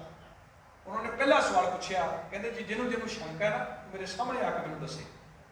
ਮੁਸਲਮਾਨ ਭਰਾ ਖੜੇ ਹੋਏ, ਕਹਿੰਦੇ ਜੀ ਸਾਨੂੰ ਸ਼ੰਕਾ ਹੈ, ਸਾਨੂੰ ਸ਼ੰਕਾ ਹੈ ਵੀ ਗੁਰੂ ਗ੍ਰੰਥ ਸਾਹਿਬ ਜਿਹੜੀ ਬਾਣੀ ਤੁਸੀਂ ਪੜ੍ਹਦੇ ਹੋ, ਇਹਦੇ ਵਿੱਚ ਮੁਸਲਮਾਨਾਂ ਦੇ ਖਿਲਾਫ ਲਿਖਿਆ। ਆਸਾ ਕੀ ਬਾਤ ਦੀ ਇੱਕ ਪੰਕਤੀ ਹੈ ਨਾ, ਉਸ ਨੂੰ ਮਿੱਟੀ ਮੁਸਲਮਾਨ ਕੀ ਪੇੜੇ ਪਈ ਪਿਆ। ਤੇ ਗੁਰੂ ਸਾਹਿਬ ਨੇ ਉਹਨਾਂ ਦੀ ਕਿੰਨੀ ਕਮਾਲ ਦੇ ਢੰਗ ਦੇ ਨਾਲ ਉਹਨਾਂ ਦੀ ਤਸੱਲੀ ਕਰਾਈ। ਉਹ ਕਹਿੰਦੇ ਜੀ ਮੌਲਵੀ ਸਾਹਿਬ ਤੁਸੀਂ ਦੱਸੋ ਰੱਬ ਕਿੰਨੇ ਨੇ? ਪਹਿਲਾਂ ਇਹ ਦੱਸੋ ਰੱਬ ਕਿੰਨੇ ਨੇ? ਭਾਈ ਜੇਠਾ ਜੀ ਸਵਾਲ ਪੁੱਛਦੇ ਨੇ, ਤੇ ਮੌਲਵੀ ਦੁਨੀਆ ਦਾ ਹਰ ਇੱਕ ਧਰਮ ਮੰਨਦਾ ਨਾ ਰੱਬ ਇੱਕ ਹੈ। ਉਹ ਕਹਿੰਦੇ ਜੀ ਰੱਬ ਤੇ ਇੱਕ ਹੀ ਹੈ। ਤੇ ਭਾਈ ਜੇਠਾ ਜੀ ਕਹਿੰਦੇ ਜੇ ਰੱਬ ਇੱਕ ਹੈ ਤੇ ਰੱਬ ਕਿੱਥੇ ਰਹਿੰਦਾ? ਉਹ ਰੱਬ ਰਹਿੰਦਾ ਕਿੱਥੇ? ਮੁਸਲਮਾਨ ਭਰਾ ਜਦੋਂ ਵੀ ਨਮਾਜ਼ ਪੜ੍ਹਨਗੇ ਨਾ, ਉਹ ਆਪਣਾ ਮੂੰਹ ਦੱਖਣ ਵਾਲੇ ਪਾਸੇ ਕਰਦੇ ਨੇ, ਕਿਬਲੇ ਵਾਲੇ ਪਾਸੇ। ਸ਼ਬਦ ਵੀ ਹੈ ਨਾ, ਦੱਖਣ ਦੇਸ ਹਰੀਕਾ ਵਾਸਾ ਪੱਛਮ ਅੱਲਾ ਮੁਕਾਬਾ। ਇਹ ਕੀ ਸੀ? ਮੁਸਲਮਾਨ ਭਰਾ ਮੰਨਦੇ ਨੇ ਵੀ ਰੱਬ ਦੱਖਣ ਵਿੱਚ ਹੈ। ਉਹਨਾਂ ਨੇ ਜਦੋਂ ਨਮਾਜ਼ ਪੜ੍ਹਨੀ ਤੇ ਆਪਣਾ ਮੁੱਖ ਕਿਬਲੇ ਵਾਲੇ ਪਾਸੇ ਕਰਨਾ। ਤੇ ਗੁਰੂ ਪਾਤਸ਼ਾਹ ਨੂੰ ਸਵਾਲ ਪੁੱਛਦੇ ਨੇ, ਕਹਿੰਦੇ ਨੇ ਮੌਲਵੀ ਸਾਹਿਬ ਰੱਬ ਕਿੰਨੇ ਨੇ? ਉਹ ਕਹਿੰਦੇ ਜੀ ਰੱਬ ਇੱਕ ਹੈ। ਉਹ ਕਹਿੰਦੇ ਜੀ ਜੇ ਰੱਬ ਤੁਸੀਂ ਮੰਨਦੇ ਹੋ ਇੱਕ ਹੈ, ਤੇ ਅਸੀਂ ਵੀ ਤੇ ਇਹੀ ਮੰਨਦੇ ਹਾਂ ਰੱਬ ਇੱਕ ਹੈ, ਇੱਕ ਓੰਕਾਰ, ਰੱਬ ਇੱਕ ਹੈ। ਜੇ ਰੱਬ ਇੱਕ ਹੈ ਤਾਂ ਹੁਣ ਤੁਸੀਂ ਦੱਸੋ ਰੱਬ ਰਹਿੰਦਾ ਕਿੱਥੇ? ਰੱਬ ਕਿੱਥੇ ਰਹਿੰਦਾ? ਹੁਣ ਦੱਖਣ ਵਾਲੇ ਪਾਸੇ ਮੂੰਹ ਕਰਕੇ ਨਮਾਜ਼ ਪੜ੍ਹੀ ਜਾਂਦੀ ਹੈ, ਤੇ ਜੇ ਗੱਲ ਕਹੀਏ ਰੱਬ ਇੱਕ ਹੈ, ਦੱਖਣ ਵਿੱਚ ਰਹਿੰਦਾ, ਇਹਦਾ ਮਤਲਬ ਰੱਬ ਉੱਥੇ ਹੀ ਹੈ ਨਾ। ਉਹਨਾਂ ਨੇ ਜਵਾਬ ਦਿੱਤਾ, ਕਹਿੰਦੇ ਜੀ ਰੱਬ ਇੱਕ ਹੈ, ਉਹ ਰੱਬ ਜਿਹੜਾ ਦੱਖਣ ਦੇ ਵਿੱਚ ਕਿਬਲੇ ਦੇ ਵਿੱਚ ਰਹਿੰਦਾ। ਤੇ ਗੁਰੂ ਪਾਤਸ਼ਾਹ ਦਾ ਜਵਾਬ ਸੀ, ਕਹਿੰਦੇ ਜੀ ਰੱਬ ਇੱਕ ਹੈ, ਉਹ ਉੱਥੇ ਬੈਠਾ ਹੋਇਆ ਤੇ ਬਾਕੀ ਸੰਸਾਰ ਨੂੰ ਕੌਣ ਚਲਾ ਰਿਹਾ? ਅੱਲਾ ਏਕ ਮਸੀਤ ਬਸਤ ਹੈ, ਅਵਰ ਮੁਲਕ ਕਿਸ ਕੇਰਾ? ਮੌਲਵੀ ਸਾਹਿਬ ਮੈਨੂੰ ਇਹ ਦੱਸੋ, ਜੇ ਰੱਬ ਨੂੰ ਚੁੱਕ ਕੇ ਤੁਸੀਂ ਮਸੀਤ ਦੇ ਵਿੱਚ ਬਾੜ ਦਿਓਗੇ ਤੇ ਸੰਸਾਰ ਕੌਣ ਚਲਾਏਗਾ? ਰੱਬ ਮਸੀਤ ਦੇ ਵਿੱਚ ਨਹੀਂ ਹੈ। ਸਵਾਲ ਸਾਡੇ ਵਾਸਤੇ ਵੀ ਹੈ। ਅਸੀਂ ਰੱਬ ਗੁਰਦੁਆਰੇ ਅੰਦਰ ਥੋੜਾ ਕੈਦ ਕਰਦੇ ਹਾਂ। ਰੱਬ ਗੁਰਦੁਆਰੇ ਦੇ ਅੰਦਰ ਹੈਗਾ। ਇੱਥੇ ਝੂਠ ਨਹੀਂ ਬੋਲਣਾ, ਇੱਥੇ ਸੱਚ ਬੋਲਣਾ, ਬਾਹਰ ਡਾਕੇ ਮਾਰਦੀ। ਇਹ ਇੱਕ ਸਕੂਲ ਸੀ, ਚਾਹੇ ਉਹ ਮਸੀਤ ਸੀ, ਚਾਹੇ ਗੁਰਦੁਆਰਾ ਸੀ, ਮੰਦਰ, ਇੱਕ ਸਕੂਲ ਸੀ। ਸਾਡੇ ਬੱਚੇ ਸਕੂਲ ਜਾਂਦੇ ਨੇ ਨਾ ਹਰ ਰੋਜ਼, ਜਿਹੜੇ ਬੱਚੇ ਨੂੰ ਅਸੀਂ ਸਕੂਲ 5 ਸਾਲ ਦੀ ਉਮਰ 'ਚ ਕਰਦੇ ਹਾਂ, ਉਹ 100 ਸਾਲ ਤੱਕ ਜਿਉਂਦੇ ਤੱਕ ਸਕੂਲ ਜਾਂਦਾ ਹੈ। ਸਾਡਾ ਬੱਚਾ 18-20 ਸਾਲ ਸਕੂਲ ਜਾਂਦਾ ਹੈ। ਪਰ 18-20 ਸਾਲ ਵਿੱਚ ਜੋ ਸਕੂਲ 'ਚ ਉਹਨੇ ਪੜ੍ਹਿਆ, ਉਹਨੂੰ ਉਸ ਤੋਂ ਬਾਅਦ ਉਹ ਸਮਾਜ ਦੇ ਵਿੱਚ ਲਾਗੂ ਕਰਦਾ। ਉਹ ਸਾਰੀ ਜ਼ਿੰਦਗੀ ਨਹੀਂ ਪੜ੍ਹਦਾ 18-20 ਸਾਲ ਹੀ। ਉਹ ਸਮਾਜ ਦੇ ਵਿੱਚ ਜੋ ਸਕੂਲੋਂ ਸਿੱਖਦਾ, ਉਹਨੂੰ ਸਮਾਜ ਦੇ ਵਿੱਚ ਅਪਲਾਈ ਕਰਦਾ। ਸਤਿਗੁਰੂ ਕਹਿੰਦੇ ਇਸੇ ਤਰ੍ਹਾਂ ਇਹ ਸਕੂਲ ਸੀ। ਇਹਦੇ ਵਿੱਚ ਜਿਹੜੀ ਚੀਜ਼ ਸਿੱਖਣੀ ਸੀ ਉਹਨੂੰ ਲਾਗੂ ਸਮਾਜ 'ਚ। ਜਿੱਥੇ ਸੇਵਾ ਸਿੱਖਣੀ ਸੀ ਨਾ, ਗੁਰਦੁਆਰੇ ਕਿੰਨੀ ਸੇਵਾ ਹੁੰਦੀ ਹੈ, ਬਰਤਨ ਅਸੀਂ ਭੁੱਲੇ ਨਹੀਂ ਬਦੇ ਹੁੰਦੇ, ਸੇਵਾ ਹੈ ਨਾ, ਮੁਬਾਰਕ ਜਮ ਕੇ ਕੀਤੀ ਜਾਵੇ। ਪਰ ਸਤਿਗੁਰੂ ਸਾਹਿਬ ਕਹਿੰਦੇ ਕਰਨੀ ਕਿੱਥੇ ਸੀ? ਵਿੱਚ ਦੁਨੀਆ ਸੇਵ ਕਮਾਈ ਹੈ। ਤਾਂ ਤਰਕ ਹੈ ਵੈਸੇ ਇੱਥੇ ਹੀ ਚੰਗੀ ਗੱਲ ਹੈ, ਗੁਰੂ ਘਰ 'ਚ ਸੇਵਾ ਸੀ, ਬਰਤਨ ਸਾਰਿਆਂ ਦੇ ਸਾਫ਼ ਕਰ ਦਿੰਦੇ ਹਾਂ। ਘਰ ਪਰਿਵਾਰ ਦੇ ਵਿੱਚ ਵੀ ਬਜ਼ੁਰਗਾਂ ਦੇ ਵੀ ਕਰਨੇ ਨੇ, ਵੱਡਿਆਂ ਦੇ ਵੀ, ਨੌ ਸੱਸ ਹੋਰ ਸਾਰਿਆਂ ਨੂੰ ਸਮਝ। ਗੁਰੂ ਰਾਮਦਾਸ ਮਹਾਰਾਜ ਨੇ ਤਸੱਲੀ ਕਰਤੀ, ਕਹਿੰਦੇ ਜੇ ਰੱਬ ਇੱਕ ਹੈ, ਉਹਨੂੰ ਤੁਸੀਂ ਦੱਖਣ ਦੇ ਵਿੱਚ ਰੱਖੋਗੇ ਤੇ ਬਾਕੀ ਸੰਸਾਰ ਨੂੰ ਕੋਲ ਚਲਾਏਗਾ। ਪਰਮਾਤਮਾ ਇੱਕੋ ਕਿਸੇ ਇੱਕ ਥਾਂ ਤੇ ਨਹੀਂ ਬੈਠਿਆ, ਉਹ ਘੱਟ ਅੰਤਰ ਹਰ ਜੂ ਵਸਿਆ। ਉਹ ਹਰ ਇੱਕ ਦੇ ਅੰਦਰ ਹੈ, ਹਰ ਇੱਕ ਦੇ ਹਿਰਦੇ ਦੇ ਵਿੱਚ ਹੈ। ਬਸ ਉਹਨੂੰ ਪ੍ਰਚੋਲਣ ਦੀ, ਉਹਨੂੰ ਵੇਖਣ ਦੀ ਲੋੜ ਹੈ। ਗੁਰੂ ਰਾਮਦਾਸ ਮਹਾਰਾਜ ਨੇ ਉਹਨਾਂ ਦੀ ਤਸੱਲੀ ਕਰਵਾਈ। ਔਰ ਸੱਚ ਜਾਣਿਓ, ਜਦੋਂ ਪੰਡਤ ਜਿਹੜੇ ਸੀ ਬੈਠੇ, ਉਹ ਨਾ ਸਵਾਲ ਕੀਤਾ ਵੀ ਸਾਡੇ ਧਰਮ ਦੇ ਬਾਰੇ ਵੀ ਲਿਖਿਆ, ਤੁਸੀਂ ਸੁਣਿਆ ਵੀ ਗਲਤ ਲਿਖਿਆ ਹੋਇਆ, ਉਹਦੇ ਸ਼ਬਦ ਹੈ ਨਾ, ਹਿੰਦੂ ਅੰਨਾ ਤੁਰਕੂ ਕਾਣਾ, ਦੋਹਾਂ ਤੇ ਗਿਆਨੀ ਸਿਆਣਾ। ਅਸੀਂ ਵੀ ਸ਼ਾਦੀ ਚੋਰੀ ਕਰਦੇ ਨੇ ਵੀ ਗਿਆਨੀ ਸਿਆਣਾ ਹਿੰਦੂ ਅੰਨਾ ਤੇ ਮੁਸਲਮਾਨ ਕਾਣਾ। ਅੰਨਾ ਹੁੰਦਾ ਜਿਹਦੀਆਂ ਦੋ ਅੱਖਾਂ ਨਾ ਹੋਣ, ਕਾਣਾ ਜਿਹਦੀ ਇੱਕ ਅੱਖ। ਇੱਥੇ ਇਹ ਅੱਖਾਂ ਦਾ ਸਵਾਲ ਨਹੀਂ, ਉੱਥੇ ਗੁਰੂ ਸਾਹਿਬ ਨੇ ਕਲੀਅਰ ਕਰਕੇ ਦੱਸਿਆ। ਉਹ ਕਹਿੰਦੇ ਜੀ ਉੱਥੇ ਲਿਖਿਆ ਹਿੰਦੂ ਅੰਨਾ ਤੁਰਕੂ ਕਾਣਾ, ਦੇ ਅਰਥ ਕਰਕੇ ਦੱਸੋ। ਗੁਰੂ ਸਾਹਿਬ ਨੇ ਅਰਥ ਕਰਕੇ ਦੱਸੇ। ਕਹਿੰਦੇ ਅੰਨੇ ਤੋਂ ਭਾਵ ਪਤਾ ਕੀ ਹੈ? ਅੰਨੇ ਜਿਹਨੂੰ ਬਿਲਕੁਲ ਅੱਖ ਨਾ ਦਿਸਦਾ ਹੋਵੇ, ਤੇ ਕਾਣੇ ਤੋਂ ਭਾਵ ਜਿਹਨੂੰ ਇੱਕ ਅੱਖ ਨਾਲ ਲੱਭਦਾ ਹੋਵੇ। ਅੰਨਾ ਲਫ਼ਜ਼ ਵਰਤਿਆ ਗਿਆ ਹਿੰਦੂ, ਤੇ ਕਾਣਾ ਲਫ਼ਜ਼ ਵਰਤਿਆ ਗਿਆ ਤੁਰਕ, ਮੁਸਲਮਾਨ। ਮਹਾਰਾਜ ਕਹਿੰਦੇ ਤੁਰਕ ਇਸ ਕਰਕੇ ਕਾਣਾ ਹੈ ਕਿਉਂਕਿ ਉਹਦੀ ਇੱਕ ਅੱਖ ਹੈ।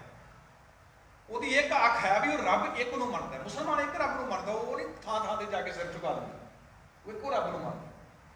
ਮਹਾਰਾਜ ਕਹਿੰਦੇ ਉਹਦੀ ਇੱਕ ਅੱਖ ਤੇ ਹੈ ਨਾ, ਘੱਟੋ ਘੱਟ ਇਹਨਾਂ ਤੇ ਮੰਨਦਾ ਨਾ ਰੱਬ ਇੱਕ ਹੈ। ਤੇ ਕਾਣਾ ਇਸ ਕਰਕੇ ਆ ਵੀ ਰੱਬ ਇੱਕ ਹੈ, ਪਰ ਉਹਨੂੰ ਬਾਹਰੋਂ ਮਸੀਤ ਦੇ ਅੰਦਰ ਬੈਠਾ ਵੀ ਰੱਬ ਖਾਲੀ ਮਸੀਤ ਅੰਦਰ ਬੈਠਾ। ਤੇ ਹਿੰਦੂ ਨੂੰ ਜਿਹੜਾ ਲਫ਼ਜ਼ ਵਰਤਿਆ ਗਿਆ ਅੰਨਾ, ਉਹ ਇਸ ਕਰਕੇ ਨਹੀਂ ਵਰਤਿਆ ਗਿਆ ਵੀ ਉਹਦੀ ਅੱਖਾਂ ਕਰਕੇ ਅੰਨਾ ਹੈ। ਸਤਿਗੁਰੂ ਕਹਿੰਦੇ ਅੰਨਾ ਇਸ ਕਰਕੇ, ਇਹਦੇ ਪਿੱਛੇ ਤਿੰਨ ਪੰਕਤੀਆਂ ਨੇ ਇਸ ਸ਼ਬਦ ਦੀਆਂ। ਹਿੰਦੂ ਅੰਨਾ ਤੁਰਕੂ ਕਾਨਾ ਨੂੰ ਤੇ ਗਿਆਨੀ ਸਿਆਣਾ, ਇਹਦੇ ਪਿੱਛੇ ਪੰਕਤੀਆਂ ਨੇ। ਗੁਰੂ ਸਾਹਿਬ ਨੇ ਉਹ ਪੰਕਤੀਆਂ ਕੱਢ ਕੇ ਰੱਖੀਆਂ। ਉਹਦੇ ਚ ਪਹਿਲਾ ਸ਼ਬਦ ਹੈ ਆਜ ਨਾਮੈ ਮੂਰਖ ਦੇਖਿਆ, ਮੂਰਖ ਕੋ ਸਮਝਾਉ ਰੇ। ਉੱਥੇ ਗੁਰੂ ਪਾਤਸ਼ਾਹ ਸਵਾਲ ਕਰਦੇ ਨੇ, ਕਹਿੰਦੇ ਨੇ ਪੰਡਤ ਜੀ ਮੈਂ ਇਸ ਕਰਕੇ ਗੁਰੂ ਗ੍ਰੰਥ ਸਾਹਿਬ 'ਚ ਇਸ ਕਰਕੇ ਸ਼ਬਦ ਲਿਖਿਆ ਹੈ ਕਿ ਜਿਹੜਾ ਤੁਸੀਂ ਮੰਤਰ ਗਾਇਤਰੀ ਮੰਤਰ ਪੜ੍ਹਦੇ ਹੋ, ਗਾਇਤਰੀ ਮੰਤਰ 3 ਬੰਦਾਂ ਵਾਲਾ ਹੈ, ਇਹਦੇ 3 ਬੰਦ ਨੇ। ਇਸ ਗਾਇਤਰੀ ਦੀ ਮੈਨੂੰ ਹਿਸਟਰੀ ਸਟੋਕ, ਇਹਦਾ ਇਤਿਹਾਸ ਕੀ ਹੈ, ਇਹਦਾ ਇਤਿਹਾਸ ਕੀ ਹੈ।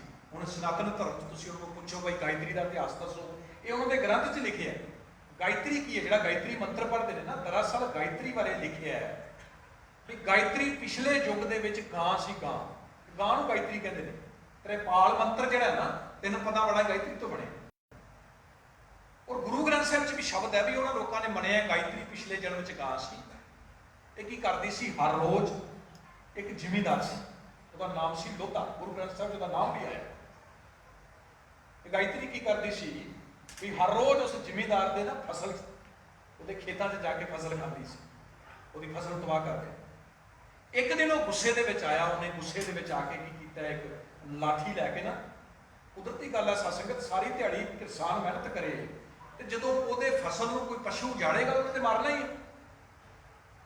ਉਹਨੇ ਲਿਆ ਕੇ ਜਦੋਂ ਇਹਨੂੰ ਮਾਰਿਆ ਨਾ, ਤੇ ਇਹਦੀ ਇੱਕ ਲੱਤ ਟੁੱਟ ਗਈ। 3 ਪਦਾਂ ਵਾਲਾ ਮੰਤਰ ਇਸ ਕਰਕੇ ਬਣਿਆ ਵੀ ਇਹਦੀ ਚੌਥੀ ਲੱਤ ਨਹੀਂ ਸੀ, 3 ਸੀ। ਔਰ ਇਹਦੀ ਇੱਕ ਲੱਤ ਟੁੱਟਣ ਕਰਕੇ ਉਹਦੇ ਦਰਦ ਨਾਲ ਤੜਪ ਕੇ ਇਹਦੀ ਮੌਤ ਹੋ ਗਈ। ਉਸ ਤੋਂ ਬਾਅਦ ਉੱਪਰ ਚੱਲਤ ਹੋ ਗਈ ਗਾਇਤਰੀ ਮੰਤਰ। ਗੁਰੂ ਸਾਹਿਬ ਨੇ ਬਾਣੀ 'ਚ ਲਿਖਿਆ, ਪਾਂਡੇ ਤੁਮਰੀ ਗਾਇਤਰੀ ਲੋਧੇ ਕਾ ਖੇਤ ਖਾਤੀ, ਲੈ ਕੇ ਠੇਂਗਾ ਟੰਗਰੀ ਤੋਰੀ ਲੰਗਤ ਜਾਤੀ। ਕਹਿੰਦੇ ਬਸ ਇਸ ਕਰਕੇ ਅੰਨਾ ਕਿਹਾ ਵੀ ਇੱਕ ਪਾਸੇ ਤੁਸੀਂ ਦੁਨੀਆ ਨੂੰ ਕਹਿੰਦੇ ਹੋ ਵੀ ਗਾਇਤਰੀ ਮੰਤਰ ਪੜੋ, ਤੁਹਾਡਾ ਪਾਰ ਤਾਰਾ ਹੋ ਜਾਣਾ, ਤੁਸੀਂ ਜੀਵਨ ਦੇ ਹਰ ਮੰਜ਼ਿਲ ਨੂੰ ਫਤਿਹ ਕਰ ਲਵੋਗੇ। ਤੇ ਯਾਰ ਦੂਜੇ ਪਾਸੇ ਉਸੇ ਗਾਇਤਰੀ ਵਾਸਤੇ ਆ ਕਿਹੜੀਆਂ ਕਹਾਣੀਆਂ ਬਣਾ ਰਹੇ ਹੋ, ਮੈਨੂੰ ਗਾਂ ਬਣਾ ਕੇ ਦੀਆਂ ਲੱਤਾਂ ਤੋੜੀ ਜਾ ਰਹੇ ਹੋ। ਤੁਸੀਂ ਜਿਹੜਾ ਪੜ੍ਹ ਰਹੇ ਹੋ ਇਹਦਾ ਮਤਲਬ ਉਹਦੇ ਤੇ ਤੁਹਾਨੂੰ ਵਿਸ਼ਵਾਸ ਨਹੀਂ ਹੈ। ਤੁਸੀਂ ਦੁਨੀਆ ਨੂੰ ਜਿਹੜੀ ਚੀਜ਼ ਦੱਸ ਰਹੇ ਹੋ ਤੁਹਾਡਾ ਪਾਰ ਤਾਰਾ ਕਰੇਗੀ, ਉਹਦੇ ਤੇ ਤੁਹਾਡਾ ਹੀ ਵਿਸ਼ਵਾਸ ਨਹੀਂ। ਇਸ ਕਰਕੇ ਬਾਣੀ ਦੇ ਵਿੱਚ ਲਿਖਿਆ ਗਿਆ ਕਿ ਨਾ ਹੀ ਤੁਹਾਨੂੰ ਗਿਆਨ ਤੇ ਨਾ ਹੀ ਤੁਹਾਡਾ ਵਿਸ਼ਵਾਸ ਰਹੇ। ਉਹ ਕਹਿੰਦੇ ਨੇ ਜਦੋਂ ਤਸੱਲੀ ਦੇ ਕੇ ਇਹ ਜਵਾਬ ਦਿੱਤੇ ਗਏ ਨਾ, ਗੁਰੂ ਰਾਮਦਾਸ ਮਹਾਰਾਜ ਨੇ ਉਹਨਾਂ ਦੀ ਤਸੱਲੀ ਕਰਾਈ, ਤੇ ਉਸ ਵਕਤ ਅਕਬਰ ਪੁੱਛਦਾ, ਕਹਿੰਦਾ ਵੀ ਉਹ ਹੋਰ ਤੇ ਨਹੀਂ ਹੁਣ ਕਿਸੇ ਦਾ ਕੋਈ ਸਵਾਲ? ਕਹਿੰਦੇ ਜੀ ਨਹੀਂ। ਉਸ ਵਕਤ ਗੁਰੂ ਰਾਮਦਾਸ ਮਹਾਰਾਜ ਨੂੰ ਇੱਕ ਗੱਲ ਕਹੀ ਗਈ ਸੀ ਅਕਬਰ ਵੱਲੋਂ ਵੀ ਅੱਜ ਤੁਸੀਂ ਇੱਕ ਭਾਈ ਜੇਠਾ ਜੀ ਬਹੁਤ ਵੱਡੀ ਗਲਤੀ ਕੀਤੀ ਹੈ ਕਿ ਤੁਸੀਂ ਜਿਹੜਾ ਇਹ ਗ੍ਰੰਥ, ਕਿਉਂਕਿ ਸੈਂਸੀਆਂ ਜਿਹੜੀਆਂ ਸੀ ਉਹ ਗੁਰੂ ਸਾਹਿਬ ਲੈ ਕੇ ਗਏ ਨੇ ਉੱਥੇ ਬਾਣੀ ਦੀਆਂ ਪੋਥੀਆਂ, ਉਸ ਵਕਤ ਗੁਰੂ ਗ੍ਰੰਥ ਸਾਹਿਬ ਦਾ ਸਰੂਪ ਅਜੇ ਹੋਂਦ ਵਿੱਚ ਨਹੀਂ ਸੀ। ਜਿਹੜੇ ਤੁਸੀਂ ਇਹ ਬਾਣੀ ਇੱਥੇ ਲੈ ਕੇ ਆਏ ਹੋ, ਇਹ ਬਹੁਤ ਵੱਡੀ ਗਲਤੀ ਕੀਤੀ ਹੈ। ਇਹ ਬਾਣੀ ਜਿਹੜੀ ਹੈ ਕਿਸੇ ਰਾਜੇ ਮਹਾਰਾਜੇ ਦੇ ਦਰਬਾਰ ਦੇ ਵਿੱਚ ਜਾਣ ਦੇ ਲਾਇਕ ਨਹੀਂ, ਬਲਕਿ ਦੁਨੀਆ ਦੇ ਵੱਡੇ ਵੱਡੇ ਰਾਜੇ ਮਹਾਰਾਜੇ ਇਸ ਗ੍ਰੰਥ ਦੇ ਦਰਬਾਰ ਦੇ ਵਿੱਚ ਆ ਕੇ ਸਜਦਾ ਕਰਿਆ ਕਰਨ। ਤੇ ਸਾਨੂੰ ਅੱਜ ਪਤਾ ਲੱਗਾ ਵੀ ਦੁਨੀਆ ਦਾ ਇੰਨਾ ਵੱਡਾ ਵਿਸ਼ਾਲ ਗ੍ਰੰਥ ਤੁਸੀਂ ਸਾਂਭ ਕੇ ਬੈਠੇ, ਔਰ ਸੱਚ ਹੈ, ਉਹ ਕਿਹਾ ਨਹੀਂ। ਉਸ ਅਕਬਰ ਨੇ ਗੁਰੂ ਅਮਰਦਾਸ ਮਹਾਰਾਜ ਦੇ ਦਰ ਤੇ ਅਕਬਰ ਆਪ ਚੱਲ ਕੇ ਆਇਆ, ਔਰ ਜਿਹੜਾ ਅਸੀਂ ਪਹਿਲਾਂ ਪੰਗਤ ਪਾਤਸ਼ਾਹ ਸੰਗਤ ਦਾ ਵਿਧਾਨ ਦੱਸਦੇ ਆ ਨਾ ਕਿ ਗੁਰੂ ਪਾਤਸ਼ਾਹ ਨੇ ਕਿਹਾ ਸੀ ਪਹਿਲਾਂ ਲੰਗਰ ਛਕ, ਇਹ ਗੁਰੂ ਰਾਮਦਾਸ ਮਹਾਰਾਜ ਨੇ ਤਸੱਲੀ ਕਰਾਈ। ਕਹਿਣ ਤੋਂ ਭਾਵ ਗੁਰੂ ਰਾਮਦਾਸ ਮਹਾਰਾਜ ਇੱਕ ਪਾਸੇ ਕੀਰਤੀ ਨੇ, ਹੱਡ ਭੰਨਣੀ ਮਿਹਨਤ ਕਰਕੇ, ਕਿਰਤ ਕਰਕੇ ਪਰਿਵਾਰ ਪਾਲਦੇ ਨੇ, ਦੂਜੇ ਪਾਸੇ ਆਪ ਬਾਣੀ ਦੇ ਕਿੰਨੇ ਵੱਡੇ ਵਿਦਵਾਨ ਨੇ ਜਿਹੜੇ ਵੱਡੇ ਵੱਡੇ ਰਾਜੇ ਦੇ ਦਰਬਾਰ ਦੇ ਵਿੱਚ ਜਾ ਕੇ ਉਹਨਾਂ ਲੋਕਾਂ ਨੂੰ ਜਿਹੜਾ ਅਸਲੀ ਧਰਮ ਦੱਸ ਸਕਦੇ। ਔਰ ਇਹਦੇ ਨਾਲ ਹੀ ਨਾਲ ਜਦੋਂ ਗੋਂਦਵਾਲ ਸਾਹਿਬ ਦੀ ਉਸਾਰੀ ਹੋਣ ਲੱਗੀ ਨਾ, ਤੇ ਗੁਰੂ ਅਮਰਦਾਸ ਮਹਾਰਾਜ ਇਹਨਾਂ ਨੂੰ ਵੀ ਨਾਲ ਲੈ ਗਏ, ਕਿਉਂਕਿ ਦੂਰ ਦੁਆਰ ਤੋਂ ਸੰਗਤ ਆਉਂਦੀ ਸੀ। ਤੁਸੀਂ ਵੱਧ ਤੋਂ ਵੱਧ ਘੁੰਗੜੀਆਂ ਵੇਚੋਗੇ, ਤੁਹਾਡਾ ਪਰਿਵਾਰ ਪੜੇਗਾ। ਇਹ ਗੁਰੂ ਸਾਹਿਬ ਮਹਾਰਾਜ ਨੇ ਸਾਨੂੰ ਇੱਕ ਵਿਰਸੇ 'ਚ ਦਿੱਤੀ ਹੈ। ਮੈਂ ਵਿਸ਼ੇ ਤੋਂ ਹਟ ਕੇ ਛੋਟੀ ਜਿਹੀ ਆਪ ਜੀ ਨਾਲ ਬੇਨਤੀ ਕਰਾਂ ਸਾਧ ਸੰਗਤ, ਇਹ ਕੋਈ ਚੜ੍ਹਦੀ ਕਲਾ ਦਾ ਸੰਕੇਤ ਨਹੀਂ ਹੈ। ਇੱਕ ਪਾਸੇ ਗੁਰੂ ਗ੍ਰੰਥ ਸਾਹਿਬ ਤੋਂ ਸ਼ਬਦ ਪੜ੍ਹੀਏ, ਉੱਚੇ ਮੰਦਰ ਸੁੰਦਰ ਨਾਰੀ ਰਾਮ ਨਾਮ ਬਾਜੀ ਹਾਰੀ, ਲੰਕਾ ਖੜ ਸੋਨੇ ਕਾ ਭਿਆ ਮੂਰਖ ਰਾਵਣ ਥੱਕ ਗਿਆ।